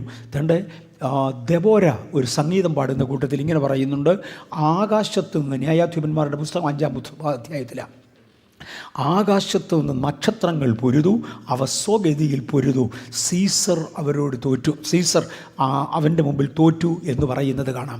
അങ്ങനെയാണെങ്കിൽ ആകാശത്ത് യുദ്ധം ചെയ്യുന്ന നക്ഷത്രങ്ങളിൽ താമസിക്കുന്ന ദൂതന്മാരുണ്ടെന്നൊക്കെ ഉറപ്പാണ്. രണ്ടായാലും, ഞാൻ ഒത്തിരിയുടെ വേഗത്തിൽ പോട്ടെ, രണ്ടായാലും ഈ ലൂസിഫർ സ്വർഗത്തിൽ പാപം ചെയ്തതിനാൽ, മൾട്ടിവേഴ്സിന് നടുക്കുള്ള സ്വർഗത്തിലെ പാപം ചെയ്തതിനാൽ അദ്ദേഹത്തെ അവിടുന്ന് നീക്കുവാൻ വേണ്ടി ദൈവം തീരുമാനിച്ചു. പക്ഷേ അഴുക്കിനെ എങ്ങോട്ട് കളി? ഉണ്ടാക്കിയെടുത്തോളം ഗ്രഹങ്ങളിലും ഗോളങ്ങളിലും എല്ലാ ആളുകളെ പാർപ്പിച്ചിരിക്കുക, ഇയാളെ എവിടെ കൊണ്ട് പാർപ്പിക്കും? അതുകൊണ്ട് 9.3 ബില്യൺ വർഷങ്ങൾക്ക് ശേഷം ദൈവം ഭൂമിക്ക് അടിസ്ഥാനം ഇട്ടു. ലൂസിഫറിന് വേണ്ടിയാണ് ഭൂമിക്ക് അടിസ്ഥാനം ഇടുന്നത്. അതുകൊണ്ട് അവനൊരു ക്ലെയിം അതിൻ്റെ മേലുണ്ട്. 9.2 എന്നാണ് ഇതിനകത്ത് പലയിടത്തും ഞാൻ കൊടുത്തിരിക്കുന്ന കാര്യം. ഈ ജെയിംസ് ടെലസ്കോപ്പൊക്കെ ഈയിടെയിലാണ് വന്നത്. 9.3 ആയത് അതിന് ശേഷമാണ്. അതുകൊണ്ട് ഞാൻ പണ്ടുണ്ടാക്കിയതായതുകൊണ്ട് അങ്ങ് ഇഞ്ഞ് 9.2 ബില്യൺ എന്ന് കാണും. ദയവായി അത് കാണുന്നിടത്ത് തിരിച്ചു വായിച്ചോണം, കാര്യം പുതിയ കണ്ടുപിടുത്തം അങ്ങനെയാണ്. ദൈവം സകല നക്ഷത്രങ്ങൾക്കും സകലത്തിനും മീതെ ദൈവമായി ഇരിക്കുവാൻ, ഉന്നതനായിരിക്കാൻ താല്പര്യപ്പെട്ടു. പക്ഷേ സാത്താൻ പറഞ്ഞ അങ്ങനല്ല, ഞാനായിരിക്കും അവയെ ഭരിക്കുന്നത്. ഞാൻ മേഘോന്നതങ്ങൾക്ക് മീതെ കയറും, നക്ഷത്രങ്ങൾക്ക് മീതെ, ദൈവത്തിൻ്റെ നക്ഷത്രങ്ങൾക്ക് മീതെ എൻ്റെ സിംഹാസനം വെക്കും. അത് ഭയങ്കരമാണ്. നക്ഷത്രങ്ങൾക്ക് മീതെ എൻ്റെ സിംഹാസനം വെക്കുമെന്നല്ല, ദൈവത്തിൻ്റെ നക്ഷത്രങ്ങൾക്ക് മീതെ. ഞങ്ങൾ ഇങ്ങോട്ട് വരുന്ന കൂട്ടത്തിൽ ഞാൻ സംസാരിച്ചുകൊണ്ട് വന്നായിരുന്നു, എല്ലാവരും നിത്യതയെ കാണുമോ, എത്ര പേര് മണവാട്ടി സഭയെ കാണുമെന്നൊക്കെ. ഞാൻ ഇങ്ങനെയൊന്ന് തൊട്ടേക്കാം. ലൂസിഫർ പറഞ്ഞത് നക്ഷത്രങ്ങൾക്ക് മേളിൽ എൻ്റെ സിംഹാസനം വെക്കുമെന്നല്ല, ദൈവത്തിൻ്റെ നക്ഷത്രങ്ങൾക്ക് മീതെ. ക്രിസ്തുവിന് വേണ്ടി വെട്ടിത്തിളങ്ങുന്ന വിശുദ്ധന്മാരെയാണ് ദൈവത്തിൻ്റെ നക്ഷത്രങ്ങളെന്ന് വിളിക്കുന്നത്. അവരെ ഭരിക്കുമെന്ന് ഞാൻ. ചെറുതിലായിരിക്കും വലുതിലായിരിക്കും. ഞാൻ കൊച്ചൊരു എക്സാമ്പിൾ മാത്രം എടുക്കാൻ ആഗ്രഹിക്കുന്നു. ഒറ്റ എക്സാമ്പിൾ, ഒരു കൊച്ചു എക്സാമ്പിൾ. ഇന്നേക്കൊരു 70-80 വർഷങ്ങൾക്ക് പുറകിൽ വരെ എടുത്താൽ ലോകത്തിൻ്റെ 5 വൻകരകളിലും ക്രിസ്തീയ ആരാധനയ്ക്ക് വരുന്ന സഹോദരിമാർ അവരുടെ തല മൂടുന്ന പതിവുണ്ടായിരുന്നു. പക്ഷെ കഴിഞ്ഞ 60ഓളം വർഷങ്ങളായി ആരംഭിച്ച് ഇന്ന് പൊതുവെ പരന്നു. ദൈവത്തിൻ്റെ നക്ഷത്രങ്ങൾക്ക് മീതെ സാത്താൻ സിംഹാസനം വെച്ചു. കുറഞ്ഞ പക്ഷം അതെടുത്തു മാറ്റി. ഞാൻ നിങ്ങളുടെ കാര്യം അല്ല പറഞ്ഞത്, വീണുപോയവരുടെ കാര്യമാണ്. അതൊരു ലോകത്തിൻ്റെ പൊതുതത്വമായി മാറി. ഇതുപോലെ ലോകത്തിലുള്ള ക്രിസ്തീയ നക്ഷത്രങ്ങൾക്ക് മീതെ, ക്രിസ്തുവിൻ്റെ നക്ഷത്രങ്ങൾക്ക് മീതെ വ്യത്യസ്ത ആംഗിളുകളിൽ ഒരുപാടുണ്ട്, നിസ്സാരമൊന്നുമല്ല. അതിൻ്റെ നക്ഷത്രം, ഞാൻ എൻ്റെ സിംഹാസനം അതിൻ്റെ മീതെ വെക്കുമെന്നൊക്കെ പറഞ്ഞു. അങ്ങനെ ദൈവം ഭൂമിക്ക് അടിസ്ഥാനം ഇട്ടു. യോബിൻ്റെ 38-ൻ്റെ 6-7 വാക്യങ്ങളിൽ ഇന്നേക്ക് 9.3 ബില്യൺ വർഷങ്ങൾക്ക് പുറകിൽ ദൈവം ഭൂമിക്ക് ഒരടിസ്ഥാനം ഇട്ടു. ഈ അടിസ്ഥാനം ഇടുന്ന സമയത്ത് തന്നെ തൻ്റെ പുത്രനാകുന്ന ക്രിസ്തുവിനെ കൊരിലിറക്കപ്പെട്ട കുഞ്ഞാടായി മാറ്റി നിർത്തി. ഇതുകൊണ്ടാണ് വെളിപ്പാട് പുസ്തകം പറയുന്നത്, ലോകസ്ഥാപനം മുതൽ കൊരിലിറക്കപ്പെട്ട ദൈവ കുഞ്ഞാട്. കാര്യം നാളെ ഈ ഭൂമിക്ക് എന്തെങ്കിലും സംഭവിച്ചാൽ എന്തു ചെയ്യും? ലൂസിഫറിനെ ഇങ്ങോട്ട് പാർപ്പിക്കാൻ പോവാം. ലൂസിഫറിനെ ഇങ്ങോട്ട് മാറ്റാൻ വേണ്ടിയാണ് ഭൂമിക്ക് അടിസ്ഥാനം ഇടുന്നത്. നാളെ ലൂസിഫർ ഭൂമിയിൽ പ്രശ്നമുണ്ടാക്കിയാൽ എന്തു ചെയ്യും? നിങ്ങളാരും എന്നോടൊന്നും തോന്നരുത്, 1-2 കാര്യങ്ങൾ തെളിച്ചു പറയാനാണ്.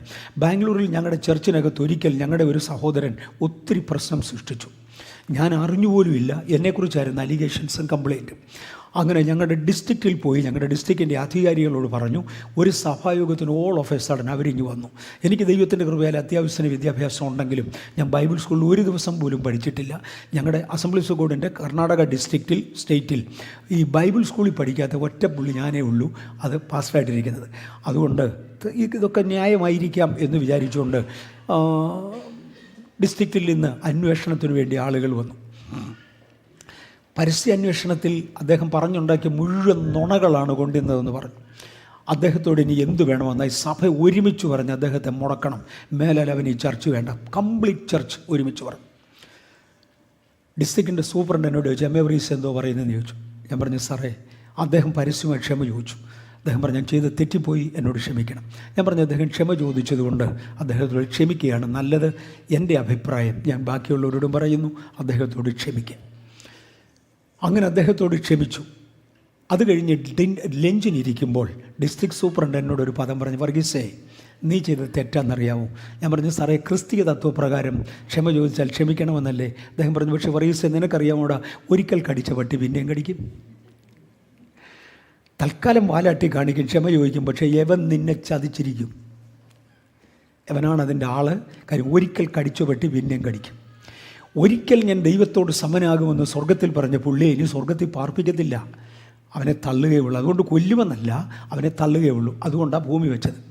ഈ ഭൂമിയിലേക്ക് ഇവനെ മാറ്റി പാർപ്പിക്കുമ്പോൾ ഇവൻ ഇവിടെ പ്രശ്നം ഉണ്ടാക്കിയാൽ എന്തു ചെയ്യും? അതുകൊണ്ടാണ് അന്ന് തന്നെ ലോകസ്ഥാപനത്തിങ്കിൽ ഒരു കുഞ്ഞാട് കുരലിറക്കപ്പെട്ടവനായി മാറി. അത് യേശുവിൻ്റെ കാൽവറിയെ സൂചിപ്പിക്കുന്ന ഒരു പ്രഖ്യാപനമാണ്. തൻ്റെ പുത്രനായ ക്രിസ്തുവിനെ കാൽവറി വില കൊടുക്കുവാൻ അന്ന് തന്നെ മാറ്റി. എന്തിനു വേണ്ടി? പിശാചിൻ്റെ പ്രവർത്തനങ്ങളെതിരെ വന്നാൽ അതിനെ എതിർക്കേണ്ടതിന് വേണ്ടി.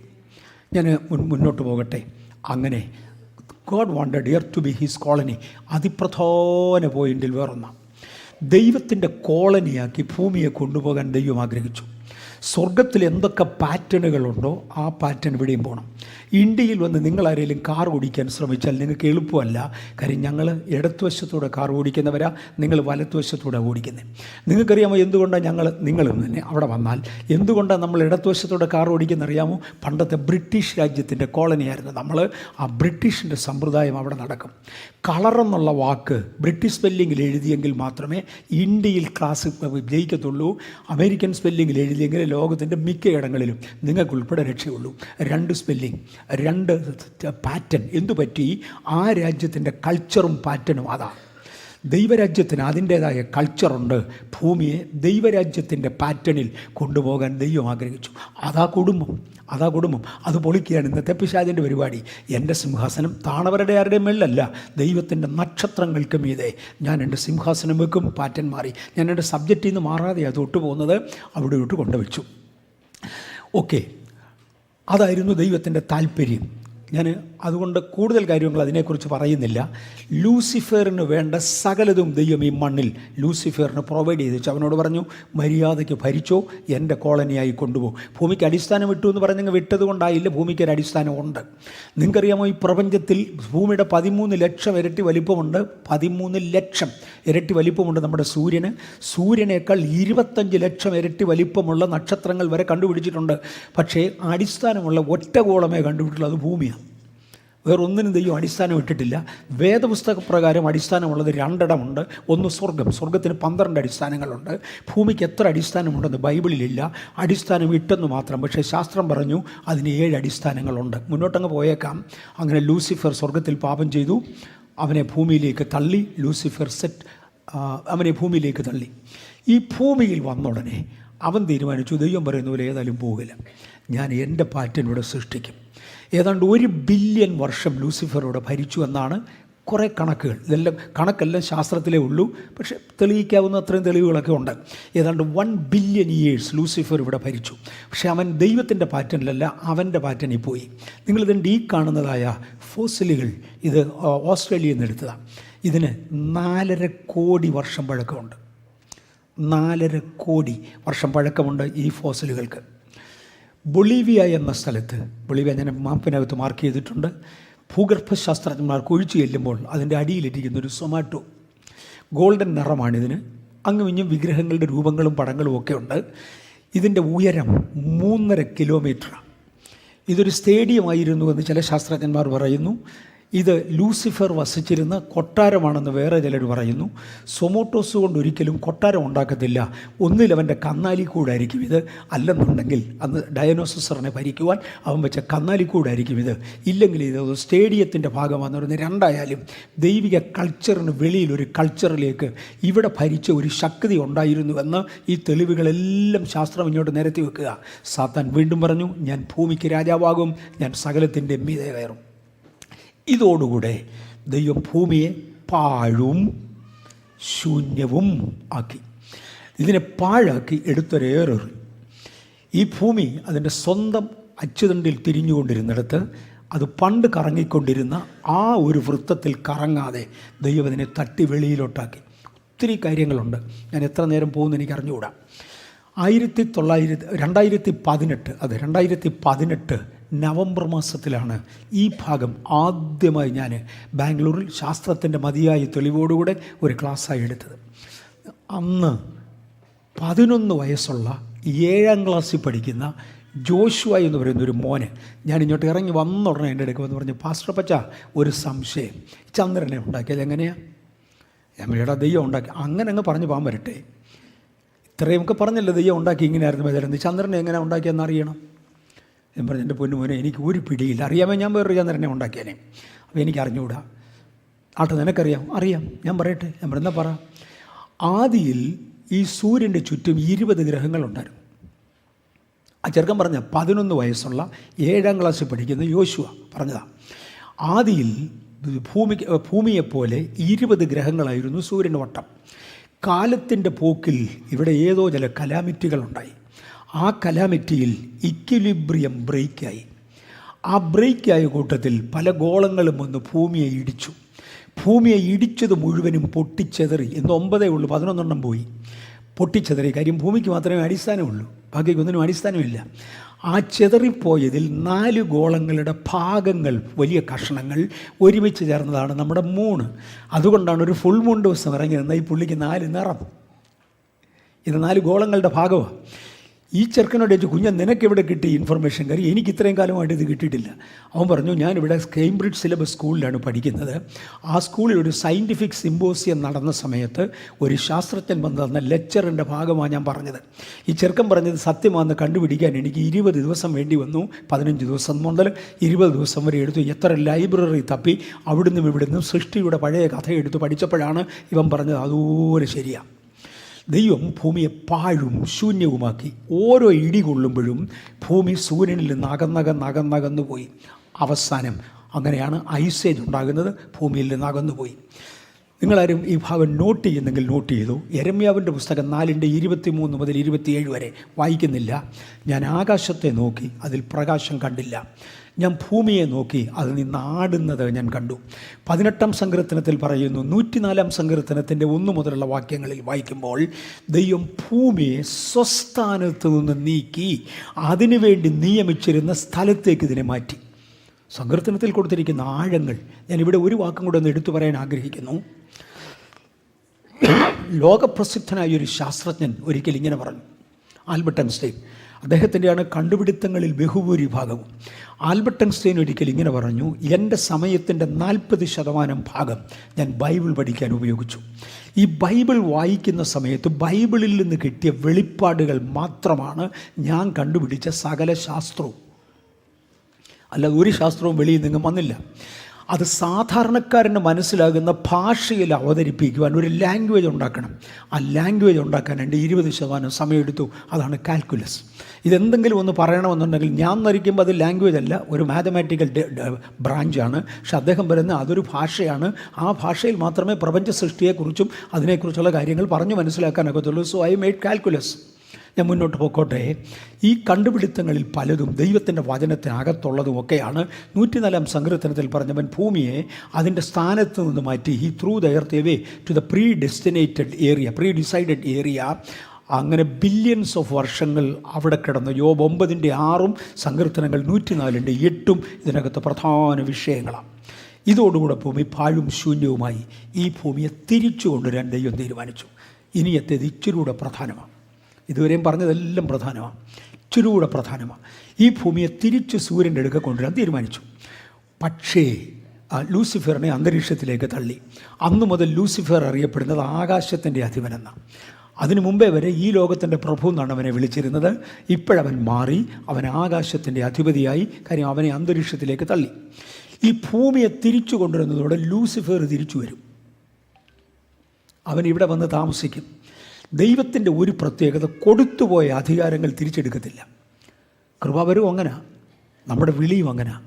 ദൈവം ഒരിക്കലും തൻ്റെ വിളിയെയും തിരഞ്ഞെടുപ്പിനെയും കൃപാവരങ്ങൾ ഇതിനെക്കുറിച്ചൊന്നും അനുദപിക്കത്തില്ല. അവന് കൊടുത്തുപോയ ഒരു അധികാരമാണ്, അവനത് ഉപയോഗിക്കും. അവൻ തിരിച്ചു വരും. അവൻ തിരിച്ചു വന്നാൽ ഇവിടെ പാർക്കാൻ കൊള്ളുകയില്ലാത്ത ഒരു അന്തരീക്ഷം സൃഷ്ടിക്കാൻ തീരുമാനിച്ചു. അങ്ങനെ 2 പത്രോസ് 3-ാം അധ്യായത്തിൻ്റെ 5-6 വാക്യങ്ങളിൽ പ്രകാരം ദൈവം അന്നുണ്ടായിരുന്ന അന്തരീക്ഷത്തെ അങ്ങ് മാറ്റി, അന്തരീക്ഷത്തെ ഒരു പുതിയ അന്തരീക്ഷമാക്കി. ആ പുതിയ അന്തരീക്ഷത്തിൽ ലൂസിഫറിന് താമസിക്കാൻ ഒക്കില്ല. ആരും പേടിപ്പിക്കാൻ വരത്തില്ല, അവനിവിടെ താമസിക്കത്തില്ല, അവനവിടെ വരാനൊക്കത്തില്ല. ഞാൻ മറുവശവും പറയും, അങ്ങനെ ലൂസിഫറിനെ അന്തരീക്ഷത്തിലേക്ക് തള്ളി. അവനിവിടെ വരും, പോകും, ഇവിടെ താമസിക്കാൻ പറ്റുകയില്ല. പകരം മനുഷ്യനെ ഇവിടെ താമസിപ്പിക്കുവാൻ ദൈവം തീരുമാനിച്ചു. അങ്ങനെ ദൈവം ഹി ചേഞ്ച് ദ കോസ്മോസ്. ഉൽപ്പത്തി പുസ്തകം 1-ാം അധ്യായത്തിൻ്റെ 3 മുതൽ 2-ാം അധ്യായത്തിൻ്റെ 2 വരെയുള്ള വാക്യങ്ങൾ കൊണ്ട് ആദം ഹവ്വമാരെ സൃഷ്ടിച്ചു. അതൊന്ന് ശ്രദ്ധിച്ചോണേ. ഉൽപ്പത്തി പുസ്തകം 1-ാം അധ്യായത്തിൻ്റെ 28-ാമത്തെ വാക്യത്തിൽ 26 മുതൽ 28 വരെയുള്ള വാക്യങ്ങളിൽ ദൈവം മനുഷ്യനെ സൃഷ്ടിച്ചു എന്ന് കാണാം. ദൈവത്തിൻ്റെ സാദൃശ്യത്തിൽ, ദൈവത്തിൻ്റെ സ്വരൂപപ്രകാരം ആണും പെണ്ണുമായി അവനെ സൃഷ്ടിച്ചു. ഈ വ്യത്യാസം ദൈവത്തിൻ്റെ സൃഷ്ടിയിലുണ്ട്. ഇന്നത് എടുത്തു മാറ്റേണ്ടതിനാണ് ഇക്വാലിറ്റി എന്ന് പറഞ്ഞ പിശാച് അതിൻ്റെ സിംഹാസനം കൊണ്ട് ദൈവ നക്ഷത്രങ്ങൾക്ക് മീതെ വെക്കുന്നത്. പക്ഷേ ഇതുവരെ ആരും തുല്യരായിട്ടില്ലെന്നറിയാവൂ. അത് ഞാൻ ഇടയ്ക്കിടയ്ക്ക് പറയാറുണ്ട്. ഞാൻ എൻ്റെ ആയുസ്സിൽ ദൈവത്തിൻ്റെ കരുണ കൊണ്ട് ഏറ്റവും കുറഞ്ഞത് 1000 ശിശുപ്രതിഷ്ഠയെങ്കിലും നടത്തിയിട്ടുണ്ട്. ഏറ്റവും കുറഞ്ഞത്. ഇന്നു വരെ ഒരു പുരുഷൻ പ്രസവിച്ച ഒരു കുഞ്ഞിനെ ഞാൻ കണ്ടിട്ടില്ല. തുല്യരായെങ്കിൽ പിന്നെ എന്താ അതാകാതെ? തുല്യരായില്ല. അതൊക്കെ ചുമ്മാ പറയുന്നതാണ്. മനുഷ്യനെ കൊണ്ട് ഒക്കുകയില്ല. അത് സൃഷ്ടാവിൻ്റെ തീരുമാനമാണ്. ഞാൻ വിവാഹം നടത്തുന്ന സമയത്ത് 2000 വിവാഹങ്ങളിൽ കൂടി ഞാൻ നടത്തിയിട്ടുണ്ട്. ഈ വിവാഹം നടത്തുന്ന സമയത്ത് ഞാൻ പറയാറുണ്ട്, ഒരു പുരുഷനായിരിക്കും ഭർത്താവ്, 2 പേരും കൂടെ ഭർത്താവാകാൻ നോക്കരുത്, കുടുംബം പൊളി. ഒരു സ്ത്രീ ആയിരിക്കണം ഭാര്യ, 2 പേരും കൂടെ ഭാര്യയാകാനും ശ്രമിക്കരുത്. പുരുഷൻ്റെ കടമയും സ്ത്രീയുടെ കടമയും അവരവർ അറിഞ്ഞിരിക്കണം, അതുപോലെ പൊക്കോണം. അത് കുടുംബത്തിൻ്റെ ഭാഗമാണ്. അവിടെ പെശക് വന്ന് പോയി.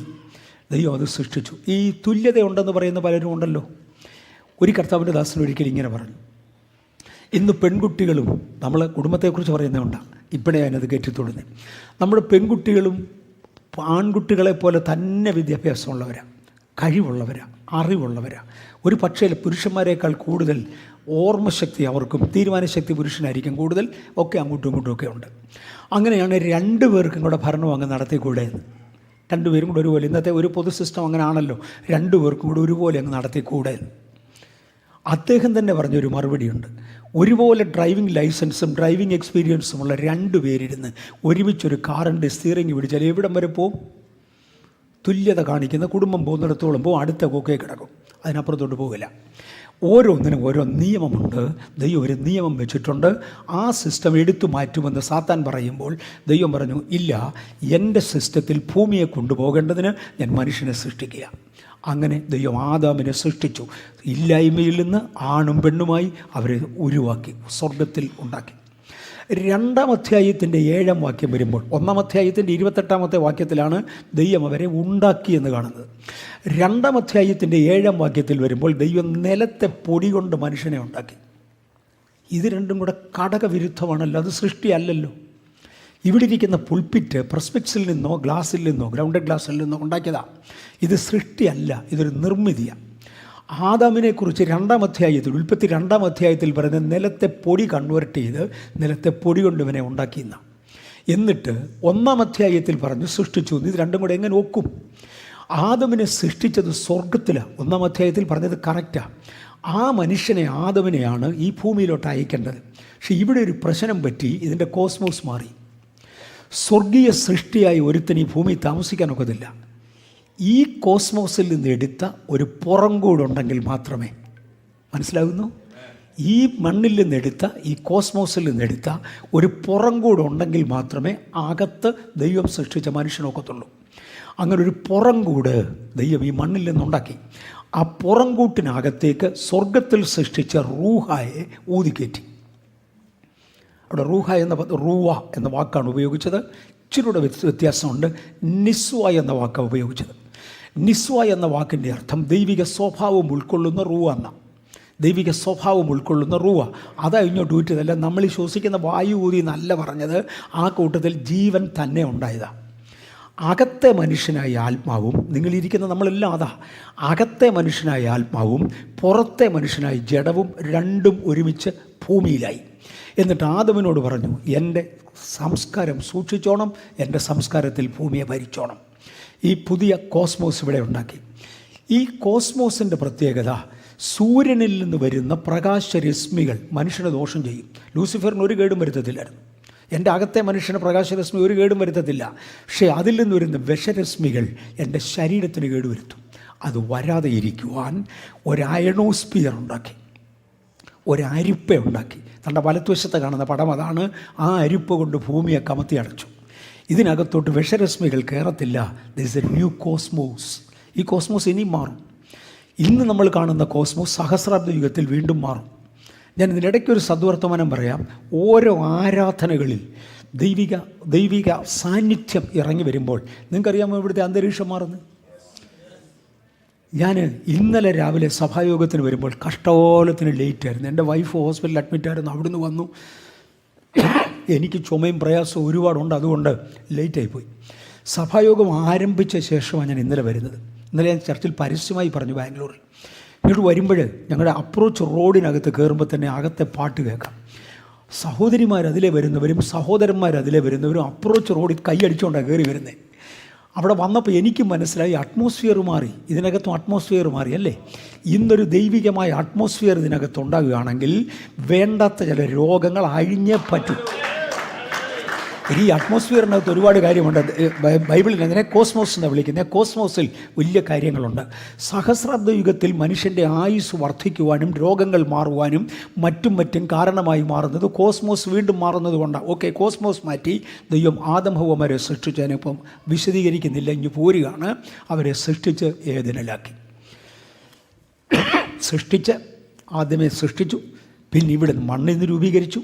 ഇതിനെ രണ്ടിനെയും കൂടെ മിക്സ് ചെയ്തു, ഒന്നാക്കി. In the image and likeness of God. ദൈവിക സംസ്കാരത്തിൻ്റെ ചില ഭാഗങ്ങൾ വേദപുസ്തകം ഊന്നിപ്പറയുന്നതാണ്. നിങ്ങളുടെ സംസ്കാരം എന്തായിരിക്കണം? ദൈവത്തിൻ്റെ സാദൃശ്യവും സ്വരൂപവും ആയിരിക്കണം. ഞാൻ കാര്യങ്ങൾ തുറന്നടിച്ചു പറഞ്ഞാൽ എന്നോട് ക്ഷമിക്കണേ, ദയവായിട്ട് ക്ഷമിക്കണം. ഞാൻ നിങ്ങളുടെ കാല് പിടിച്ച് പറയാം, എന്നോട് ക്ഷമിക്കണം. പലർക്കും കൊള്ളുന്ന കാര്യം ഞാൻ തൊടാൻ പോവാം. പക്ഷേ ദൈവിക സംസ്കാരം അറിയണ്ടേ? ഞാൻ ദൈവത്തിൻ്റെ കരുണയാൽ 2 ലക്ഷത്തിൽ ശിഷ്ടം 2.5 ലക്ഷത്തോളം ആളുകളെ സ്നാനത്തിലേക്ക് നടത്തിയിട്ടുണ്ട്. 70,000 എന്ന് പറഞ്ഞ പദത്തിനായി ഞാൻ ദൈവത്തെ സ്തുതിക്കുന്നു. 80,000 കുറയാതെ, 80,000 അല്ല 85,000 കുറയാതെ ബാംഗ്ലൂർ ചർച്ചിൻ്റെ ബാപ്റ്റിസം ടാങ്കിൽ സ്നാനപ്പെടുത്തി. ബാക്കി അതിൻ്റെ പുറത്തും. പക്ഷേ അതൊക്കെ ലോകത്തിലെ നിസ്സാരന്മാരുടെ കൂട്ടത്തിലൊന്നാണ്. ലോകചരിത്രത്തിൽ ഏറ്റവും കൂടുതൽ ആളുകളെ സ്നാനപ്പെടുത്തിയത് ജോൺ വെസ്ലിയാണ്. ലോക ചരിത്രത്തിൽ ഏറ്റവും കൂടുതൽ ആളുകളെ സ്നാനപ്പെടുത്തിയത് ജോൺ വെസ്ലിയാണ്. കേട്ടിട്ടുണ്ടോ എത്രയെന്ന്? 17 ലക്ഷം. നിങ്ങളെപ്പോലുള്ള എന്നെപ്പോലുള്ള ഒരു മനുഷ്യനാണ്. നിങ്ങളും വളരാൻ ശ്രമിക്കുക. 17 ലക്ഷം ആളുകളെ സ്നാനപ്പെടുത്തിയ മനുഷ്യനാണ് ജോൺ വെസ്ലി. പക്ഷേ നമ്മുടെ സഹോദരിമാരിൽ ഒരാൾ അദ്ദേഹത്തിന് 1 ഗ്ലാസ് പച്ചവെള്ളം കൊടുത്ത് അങ്ങനെ വാങ്ങിക്കുകയില്ല. ഒരു ചോദ്യമുണ്ട്. നിൻ്റെ മേൽ കാണുന്ന സ്വരൂപവും മേലെഴുത്തും ആരുടേതാ? ദൈവം മനുഷ്യനെ സൃഷ്ടിക്കുമ്പോൾ മൂക്കെ എഴുത്തയില്ലായിരുന്നു, ചെവിയെ എഴുത്തയില്ലായിരുന്നു. ദൈവം മനുഷ്യനെ സൃഷ്ടിക്കുമ്പോൾ മോതിരമില്ലായിരുന്നു, മാലയില്ലായിരുന്നു. ഇതാരുടെയാണ്? ദൈവത്തിൻ്റെ സാദൃശ്യത്തിലും ദൈവത്തിൻ്റെ സ്വരൂപത്തിലും എൻ്റെ ഇമേജ് ആൻഡ് ലൈക്ക്നെസ് ഓഫ്. എന്നോട് ക്ഷമിക്കണം, ഇതുവരെയും പലർക്കും ഇതിനെക്കുറിച്ച് അറിഞ്ഞുകൂടാ. പക്ഷേ ദൈവം വെളിപ്പെടുത്തുന്ന നമ്മൾ അറിഞ്ഞേ പറ്റുള്ളൂ. In the image and likeness of God. 2, cloth with his glory. ദൈവത്തിൻ്റെ വൈസ്രോയിയായി മാറുവാൻ ദൈവത്തിൻ്റെ വസ്ത്രധാരണം ഇവനും കൊടുത്തു. ഇന്ന് കേരളത്തിലൊരു ഗവർണറുണ്ട്, ഇന്ത്യൻ പ്രസിഡൻറ്റിൻ്റെ പ്രതിനിധിയാണ്. പണ്ട് കേരളത്തിലൊരു വൈസ്രോയി ഉണ്ടായിരുന്നു, അത് ബ്രിട്ടീഷ് ഗവൺമെൻറ്റിൻ്റെ പ്രതിനിധിയാണ്. വൈസ്രോയും ഗവർണറും തമ്മിൽ സ്ഥാനത്തിൽ ഒത്തിരി സാമ്യതയുണ്ടെങ്കിലും ഒത്തിരി വ്യത്യാസങ്ങളുണ്ട്. അതിൽ ഒന്ന് വസ്ത്രധാരണമാണ്. ഇന്ത്യയിലെ ഒരു ഗവർണർക്ക് അതൊരു ജനായത്ത രാജ്യമായതുകൊണ്ട് അങ്ങേർക്ക് ഇഷ്ടമുള്ള വേഷം ധരിക്കാം. പാൻറ്റിടാം, കുർത്ത ഇടാം, പൈജാമ ഇടാം, ഷർട്ടിടാം, എന്നെപ്പോലെ സഫാരി ഇടാം, തണുക്കുന്നെങ്കിൽ എന്നെപ്പോലെ ആകാം. പക്ഷെ നിങ്ങൾക്കറിയാമോ ബ്രിട്ടീഷ് വൈസ്രോയിക്ക് ഒക്കത്തില്ലെന്ന്? അന്നു പകൽ ബക്കിംഗ്ഹാം കൊട്ടാരത്തിലെ ചക്രവർത്തി ഉപയോഗിക്കുന്ന ഡ്രസ്സേ അദ്ദേഹത്തിന് കേരളത്തിലിടാൻ പറ്റുള്ളൂ. കാര്യം he was the viceroy. Adam ഹവ്വമാരെ സൃഷ്ടിക്കുമ്പോൾ ദൈവത്തിൻ്റെ വൈസ്രോയിയായി സൃഷ്ടിച്ചു. Clothe like him, made as male and female, based as family to multiply. ഫാമിലിയാണ് മൾട്ടിപ്ലിക്കേഷൻ ദൈവിക സമ്പ്രദായം. തോന്നിയ പോലെ ജീവിക്കുകയല്ല, വർദ്ധിച്ചു വരികേണ്ടതിന് ഒരു ഫാമിലിയാക്കി. And gave them the dominion. ദൈവത്തിൻ്റെ അധികാരം അവരെ ഏൽപ്പിച്ചു. അങ്ങനെ ഏദൻ തോട്ടത്തിൽ ജീവിച്ചോളാൻ അവരോട് പറഞ്ഞു. പക്ഷേ ഒന്നാമത്തെ പാപം മനുഷ്യനിൽ കയറി. സാത്താൻ വന്നു. ആ സാത്താൻ വരുന്നതിനെക്കുറിച്ചാണ് തൊട്ടോട്ടെ. ചാവുകടൽ ലിഖിതങ്ങളിലാണ് അതിനെക്കുറിച്ചുള്ള കൂടുതൽ ഡീറ്റെയിൽസ് കാണുന്നത്. ചാവുകടൽ ലിഖിതങ്ങൾ ആരംഭകാല ചരിത്രമാണ്. 981 ചരിത്ര പുസ്തകങ്ങൾ ചാവുകടൽ ലിഖിതങ്ങളിൽ നിന്ന് കണ്ടിരുന്നു. കഴിഞ്ഞ ആഴ്ചയിൽ പരിശുദ്ധാത്മാവിനോട് പറഞ്ഞു ക്രോസ് ചെക്ക് ചെയ്യാൻ പറഞ്ഞു. ചില പ്രത്യേക സ്റ്റേറ്റ്മെൻറ്റുകളുടെ പുറത്ത് ക്രോസ് ചെയ്തപ്പോൾ ഇപ്പോഴ് 15,000 പീസസ് കിട്ടിയിട്ടുണ്ടെന്ന്. അവിടം വരെ ഞാൻ പോകത്തില്ല, ഒക്കത്തില്ല. ഇതിനകത്തൊക്കെ ആരംഭകാല ചരിത്രങ്ങൾ കേട്ടപ്പോൾ ഞാൻ ഇത്രയും തൊട്ടതുകൊണ്ട് അതുമാത്രം ഒന്ന് തൊട്ട് നിർത്തിയേക്കാം. ഇന്നലത്തെ സഭായോഗത്തിലാണ് ചരിത്രത്തിൽ ആദ്യമായി ഞാനത് ഒഫീഷ്യലി പ്രൊജക്റ്റ് ചെയ്യുന്നത്. യെരുശലേമിലൊരു ദേവാലയം പണിയും, അത് നിശ്ചയമാണ്. ആ ദേവാലയത്തിൽ ഒരുപാട് ഘടകങ്ങൾ ആവശ്യമാണ്. അതൊന്നും ഇനി കിട്ടത്തില്ല. സ്പെഷ്യലി അനോയിൻറ്റിങ് ഓയിൽ ഏറ്റവും ബുദ്ധിമുട്ടുള്ളത് അതാണ്. ലോകം പറയുന്നത് സൗദി രാജാവ് നോക്കിയാൽ ഒരു പക്ഷെങ്കിൽ അനോയിൻറ്റിങ് ഓയിൽ ഉണ്ടാക്കാനുള്ള കോമ്പിനൻസ് കൊടുക്കാൻ ഒക്കും. കാര്യം സൗദി അറേബ്യയിൽ മാത്രം കാണുന്ന ചില ചെടികളും കൂടെ ചേർത്താണ് അനോയിൻറ്റിങ് ഓയിൽ ഉണ്ടാക്കേണ്ടത്. അവർക്ക് 15,000-ഓളം കോപ്പികൾ കിട്ടിയ കൂട്ടത്തിൽ ചില കോപ്പർ ലിഖിതങ്ങൾ കിട്ടി. അതിലൊരു കോപ്പർ ലിഖിതത്തിൽ മുഴുവൻ റൂട്ട് മാപ്പുകളാണ്. ഇന്നതിലെ ജെല്ല്, ഇന്നതിലെ ജെല്ല്, ഇന്നതിലെ ജെല്ല്, ഇന്ന രാജ്യത്തെയല്ല. അങ്ങനെ റൂട്ട് മാപ്പുകൾ നോക്കി ചെന്നപ്പോൾ ചില ഗുഹകളിൽ ചെന്ന് വിട്ടു. അതിനകത്തെ ഒരു ഗുഹയ്ക്കകത്ത് അനോയിൻറ്റിങ് ഓയിൽ ഉണ്ടാക്കാനുള്ള മുഴുവൻ ക്രമീകരണങ്ങളും ചെയ്തു വെച്ചിട്ടുണ്ട്. യുഗങ്ങൾക്ക് മുൻപേ, കാലങ്ങൾക്ക് മുൻപേ ദൈവം ഇതെല്ലാം മുന്നറിഞ്ഞതാണ്. അവിടെയും ഇവിടെയും സാമ്പിളുകൾ ശേഷിപ്പിക്കുന്ന ദൈവത്തിൻ്റെ പദ്ധതിയാണ്. ഞാനിന്ന് അങ്ങോട്ട് പോകുന്നില്ല. ആ കുമ്രാം കേവ്സ് അതിനകത്തുനിന്ന് കിട്ടിയ ചാവുകടൽ ലിഖിതങ്ങളിലാണ് തുടർന്നുള്ള ഒരുപാട് കാര്യങ്ങൾ കാണുന്നത്. മനുഷ്യനെ കൊണ്ട് പാപം ചെയ്യിച്ചു. എങ്ങനെ പാപം ചെയ്യിച്ചു? എങ്ങനെ ലൂസിഫർ ഇവിടെ വന്നു? ലൂസിഫർ ഏദൻ തോട്ടത്തിൻ്റെ അരികിലുണ്ടായിരുന്ന, ഏദനിലൊരു തോട്ടം തോട്ടത്തിൽ ഉണ്ടാക്കി വെച്ച് ദൈവം ഏദൻ തോട്ടത്തിൽ താമസിക്കുന്ന ആദാമിനും ഹവ്വായിക്കും കുറേ നിയമങ്ങൾ കൊടുത്തു. ഒന്ന്, തോട്ടം സൂക്ഷിച്ചോണം. ആദ്യത്തെ കടമ തോട്ടം സൂക്ഷിക്കുക. രണ്ടാമത്തേത് തോട്ടത്തിൽ ജോലി ചെയ്തോണം. ദൈവത്തിന് മടിയനെയും മുടിയനെയും ഇഷ്ടമല്ല.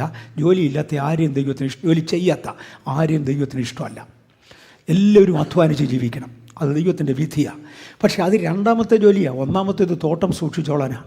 അരുതാത്തതൊന്നും ഇതിനകത്ത് കയറാതെ നോക്കിക്കോണം. അതിനെ ആദമിനെ അവയവാക്കി.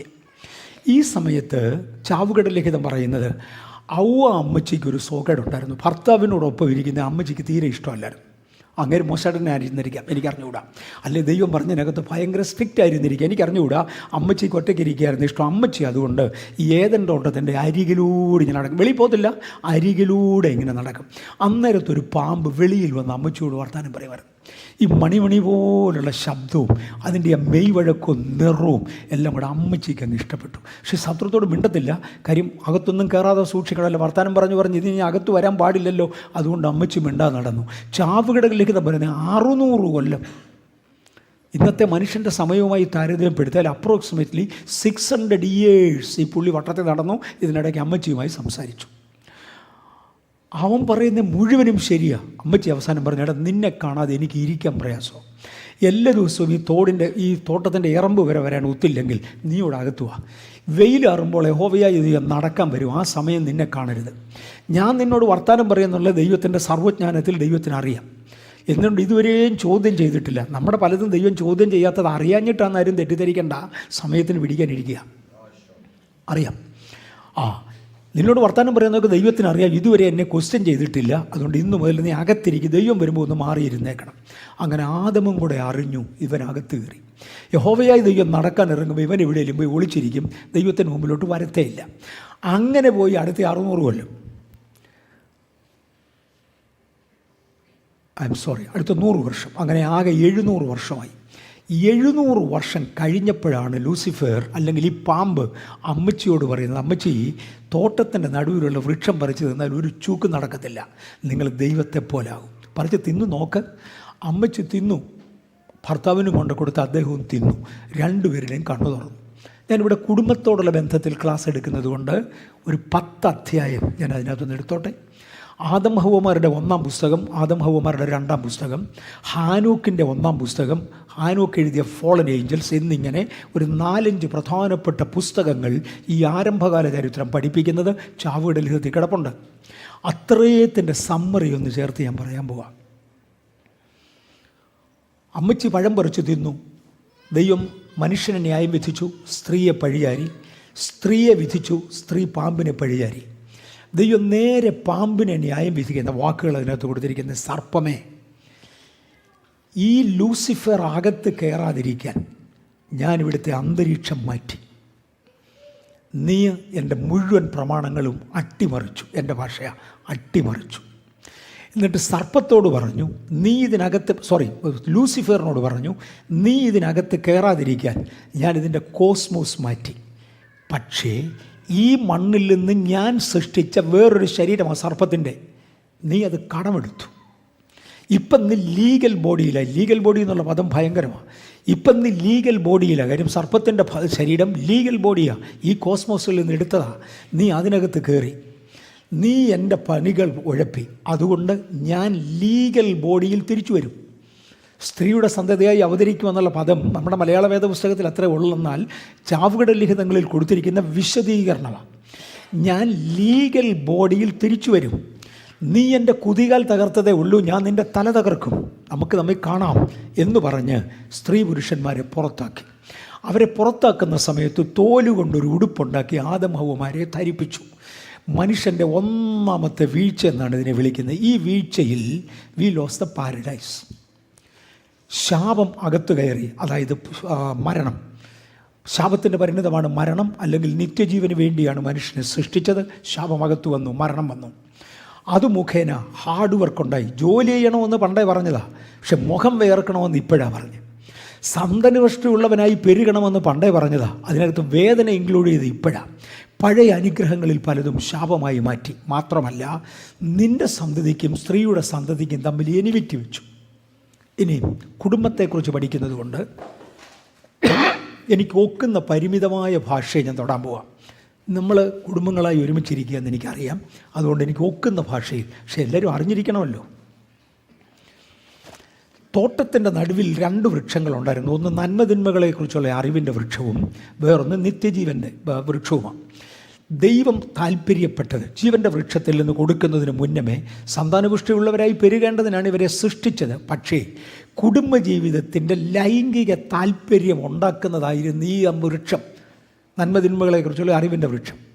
സാത്താൻ ഇത്രേ കാണിച്ചുള്ളൂ, ദൈവത്തിൻ്റെ സമയത്തിന് വെയിറ്റ് ചെയ്യാതെ എൻ്റെ സമയത്തിലോട്ട് മുന്നോട്ട് പാടാം.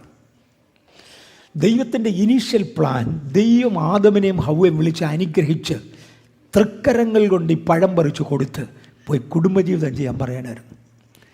അത്ര പിശാച് തെറ്റിച്ചുള്ളൂ. അതിന് പിന്നെ മോനെ, കുഞ്ഞെ, മോളെ, ദൈവത്തിൻ്റെ സമയം തെറ്റിക്കുന്നതാണ് തെറ്റ്.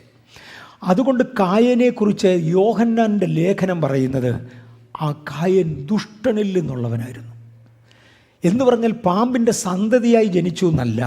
ഇംഗ്ലീഷ് വേദപുസ്തകത്തിൽ വായിക്കുമ്പോൾ not born out of the serpent but of the serpent, of the wicked. He was not from the wicked, he was of the wicked. പലരുടെയും ജീവിതത്തിൽ കുടുംബത്തിനകത്ത് പിശാചിടുന്ന ഒന്നാമത്തെ പെശക് ദൈവത്തിൻ്റെ ടൈം തെറ്റിക്കും. സാത്താൻ്റെ സമയത്ത് കൊണ്ടുവെക്കും. അതിനൊരു ലവ് അഫെയർ വന്നാൽ മതി, കാണരുതാത്ത ഒരു സമയത്ത് തമ്മിൽ കണ്ടുപോയാൽ മതി, അതിനെന്തൊക്കെ വൃക്ഷഫലം വേണേൽ അവൻ കൊണ്ടുവരും.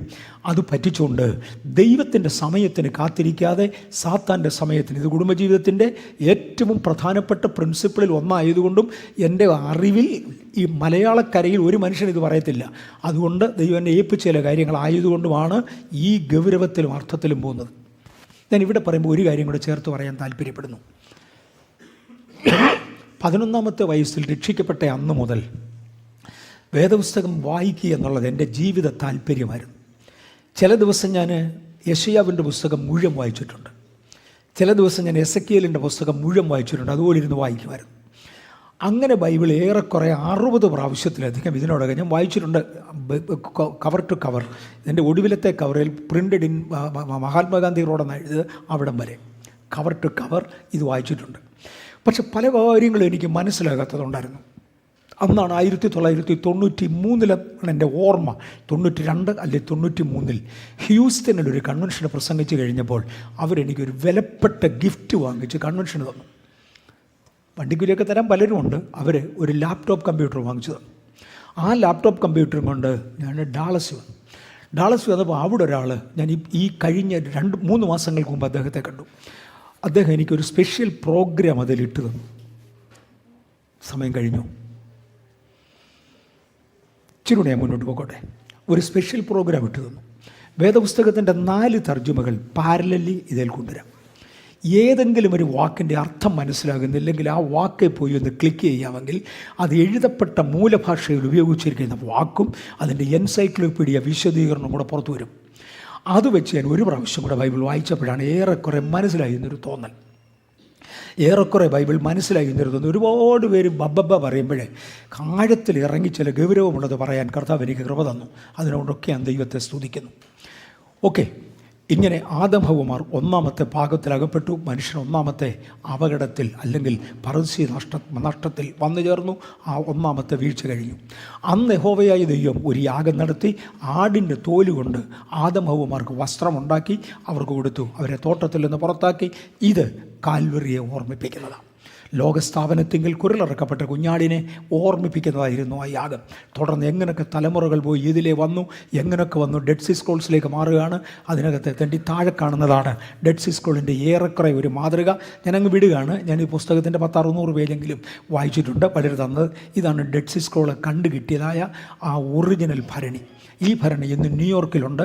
ന്യൂയോർക്കിലെ ബൈബിൾ ലൈബ്രറിയിൽ സൂക്ഷിച്ചിട്ടുണ്ട്. ഞാൻ അവിടെ നിന്ന് പിക്ചർ എടുത്തുകൊണ്ട് പോരുന്നതാണ് എൻ്റെ ക്യാമറയ്ക്കകത്ത്. ഇന്നതോടുണ്ടെന്ന് അറിയത്തില്ല, അന്ന് അവിടെ ഉണ്ടായിരുന്നു. അത് തന്നെ നേരെ വെച്ചിരിക്കുന്നതാണിത്.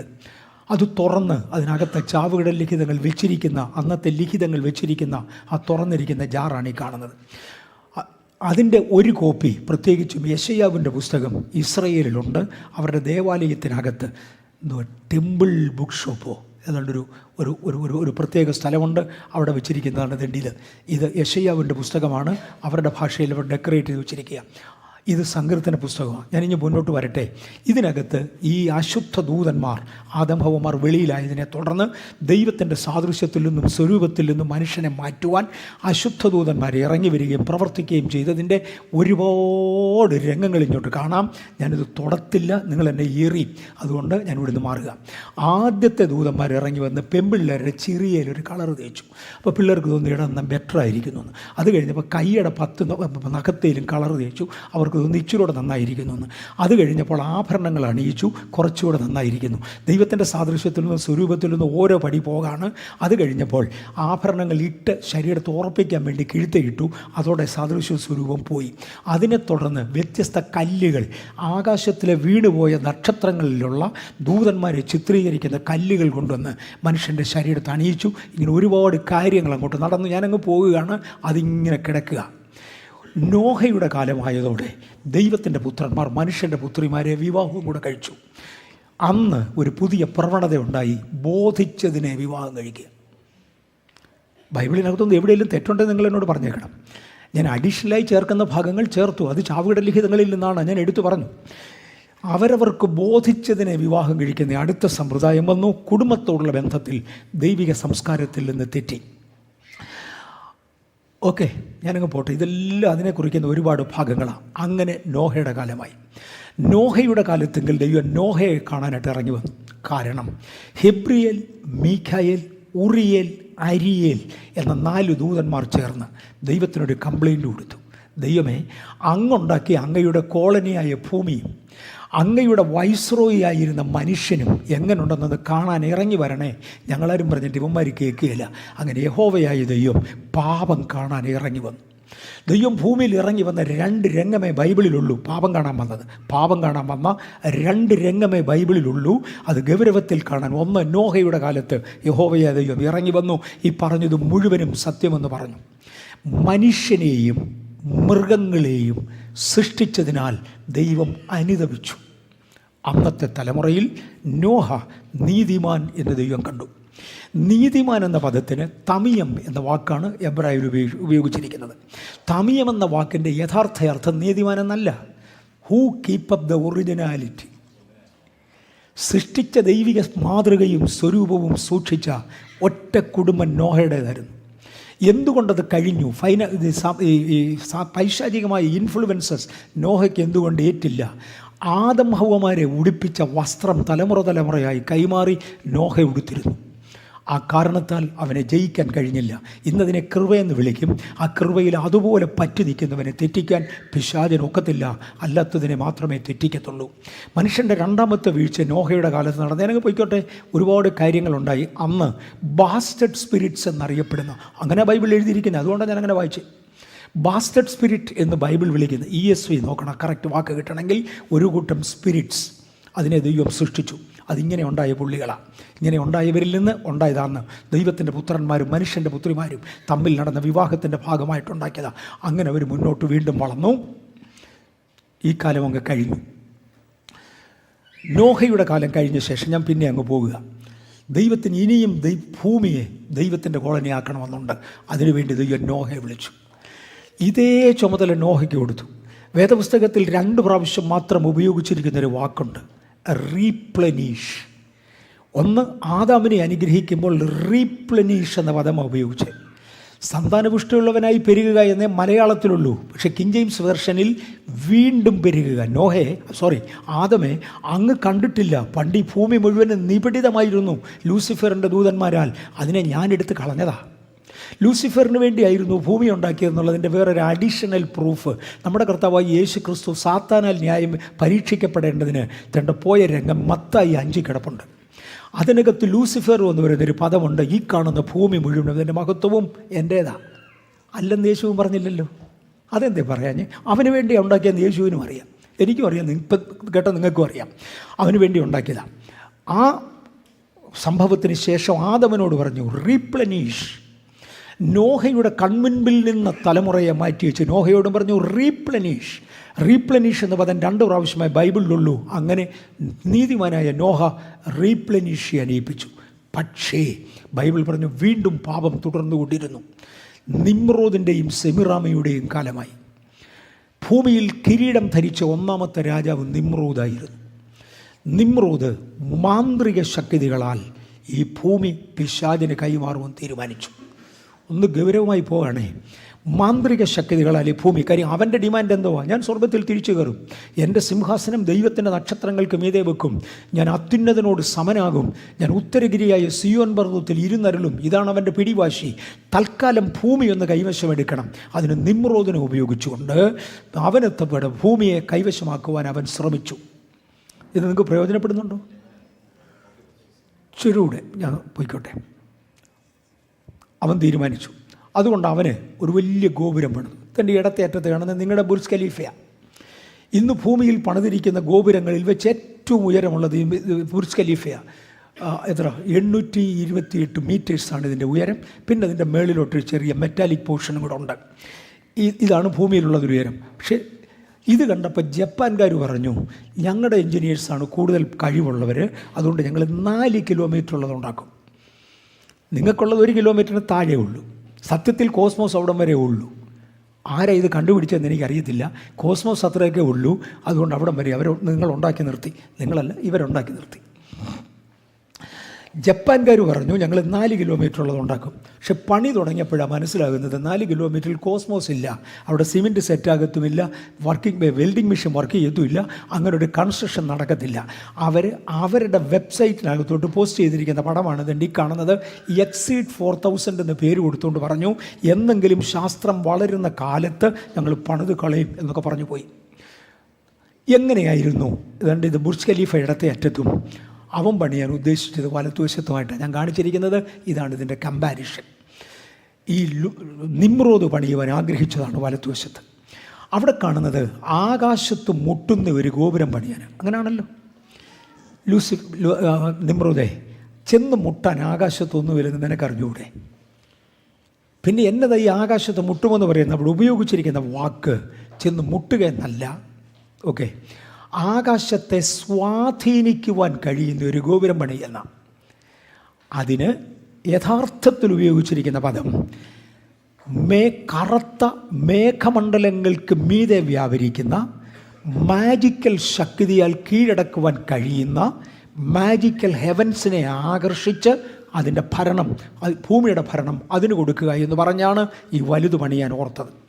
പണിതത് കൊണ്ട് എങ്ങനെ അവൻ ആകർഷിക്കപ്പെടുന്നത്?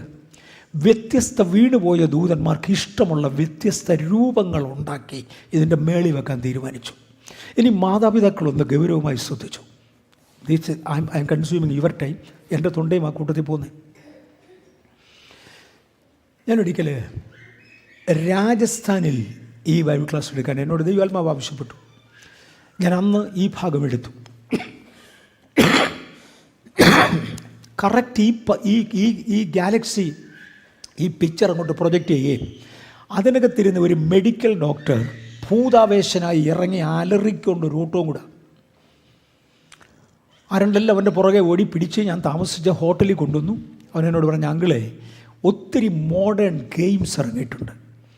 അതിനകത്തെ ഒരു ഗെയിമിൻ്റെ ഇന്ത്യൻ ചാമ്പ്യനാണ് ഞാൻ. അദ്ദേഹം റഷ്യയിലാണ് താമസിക്കുന്നത്, ഞാൻ ഇന്ത്യൻ ചാമ്പ്യനാണ്. ഞങ്ങൾ ഉപയോഗിക്കുന്ന 12 ചിഹ്നങ്ങളുണ്ട്. ഞങ്ങളുടെ ഗെയിമിൻ്റെ അൾട്ടിമേറ്റ് അതോറിറ്റി ലൂസിഫറിനെ ജയിപ്പിക്കുക എന്നുള്ളതാണ് ഞങ്ങളുടെ കടമ. അതിന് ഞങ്ങൾ 12 സൈനുകളാണ് ഉപയോഗിക്കുന്നത്. അതിൽ 11 അങ്കിൾ കാണിച്ചത്. ഞാൻ ഇന്ത്യയുടെ ചാമ്പ്യനാണ്, ഞാനിതിന് അഡിക്റ്റഡാണ്. പക്ഷെ എന്തോ എനിക്ക് ഇരിക്കാൻ വയ്യാത്തൊരു ശക്തി ഇളകിയതാണ്. ഞാൻ ആ മോനോട് ചോദിച്ചേടാ മോനെ, എന്നാൽ 12ാമത്തെ പടം കൂടി എനിക്കൊന്ന് തരാമോ? പറഞ്ഞ തരത്തില്ല. എൻ്റെ രക്തത്തിനകത്ത് എഴുതി ഒപ്പിട്ട് കൊടുത്ത ശേഷമാണ് എനിക്കിതിനകത്ത് മെമ്പർഷിപ്പ് ലഭിച്ചത്. അവൻ്റെ അപ്പനും അമ്മയും കൂടെ പിന്നെ അവനെ പിടിച്ച് ഈ ദുർഭൂതത്തെ ഇറക്കി വിടാൻ വേണ്ടി 2 വർഷം ഈ മോനെ ബാംഗ്ലൂരിൽ താമസിപ്പിച്ചു. ബാംഗ്ലൂരിൽ അവൻ്റെ ആരുമില്ല. ഒരു വീട് വാടകയ്ക്കെടുത്ത് അവൻ്റെ അമ്മയും കൂടെ ബാംഗ്ലൂരിൽ വന്ന് അവിടെ താമസിച്ച് 2 വർഷം കണ്ടിന്യൂവസായി അവിടെ താമസിച്ച ശേഷമാണ് അവൻ്റെ ഈ ഭൂതം വിട്ടുപോകുന്നതും അവൻ തിരിച്ചു പോകുന്നതും. നിങ്ങൾക്ക് മനസ്സിലാകുന്നുണ്ടോ? വ്യത്യസ്ത ചിഹ്നങ്ങൾ കൊണ്ട് ഭൂമിയുടെ ഭരണം കൈമാറാൻ തീരുമാനിച്ചു. അതിനെ തുടർന്ന് മനുഷ്യൻ്റെ 3ാമത്തെ പതനമുണ്ടായി. യഹോവയായ ദൈവം ഇറങ്ങി വന്ന് ഭൂമിയെ അനേക കഷണങ്ങളായി തിരിച്ച് നിർത്താൻ പോവാണ്. അനേക കഷണങ്ങളായി തിരിച്ചു. ഇന്നത്തെ ഭാഷയിൽ കണക്ക് കൂട്ടിയാൽ ദൈവം അബ്രഹാമിനെ വിളിച്ചു വെച്ച് പറഞ്ഞു, മോനെ അബ്രഹാമേ, വാ, ഞാൻ ഈ ജനത്തെ മുഴുവനും ജാതികളായി വിടാൻ പോവാം. എനിക്ക് നിന്നെ വേണം.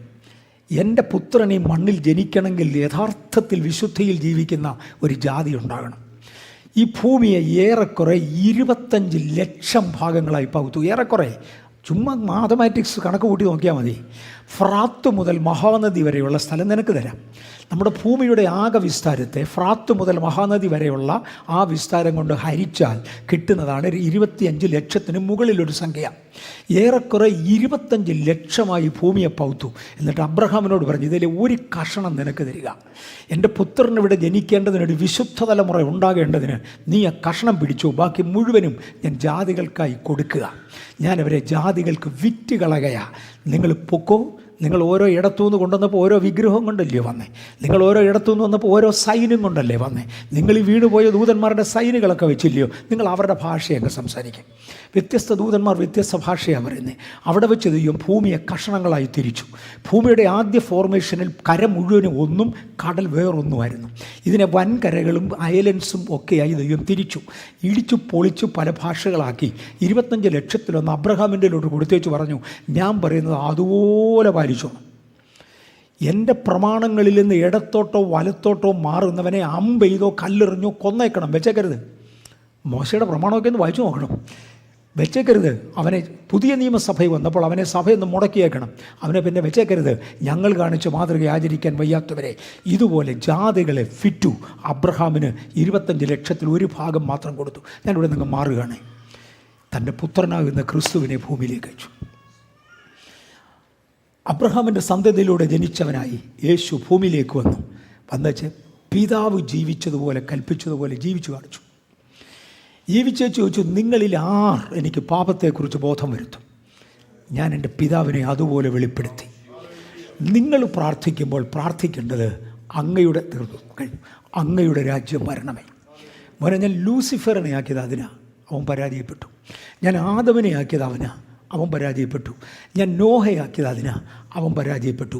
അബ്രഹാം കുറേയൊക്കെ പിടിച്ചു നിന്നു. പുതിയ നിയമസഭ പ്രാർത്ഥിക്കേണ്ട പ്രാർത്ഥന, അങ്ങയുടെ രാജ്യം വരണേ. ആ സംസ്കാരത്തിൽ ഞങ്ങൾക്ക് ജീവിക്കാം. ആ സംസ്കാരത്തിൻ്റെ കേന്ദ്രബിന്ദുവാണ് കുടുംബം. എനിക്കൊന്നൊരു ഇൻട്രഡക്ഷൻ കംപ്ലീറ്റായി. അതിൻ്റെ കേന്ദ്ര ബിന്ദുവാണ് കുടുംബം. നമുക്ക് വരുന്ന ആഴ്ചയിൽ നാളെ കുടുംബത്തെക്കുറിച്ച് കയറി തുടങ്ങാം. ഈ ഇനീഷ്യൽ ഭാഗങ്ങൾ എടുത്തത് മനസ്സിലാക്കാൻ എളുപ്പമാണ്. ഇല്ലെങ്കിൽ ഇത് എവിടെ നിന്ന് വന്നു, എങ്ങനെ വന്നു, ആര് കൊണ്ടുവന്നു എന്നൊക്കെയുള്ള ഒരുപാട് ചോദ്യങ്ങളുണ്ട്.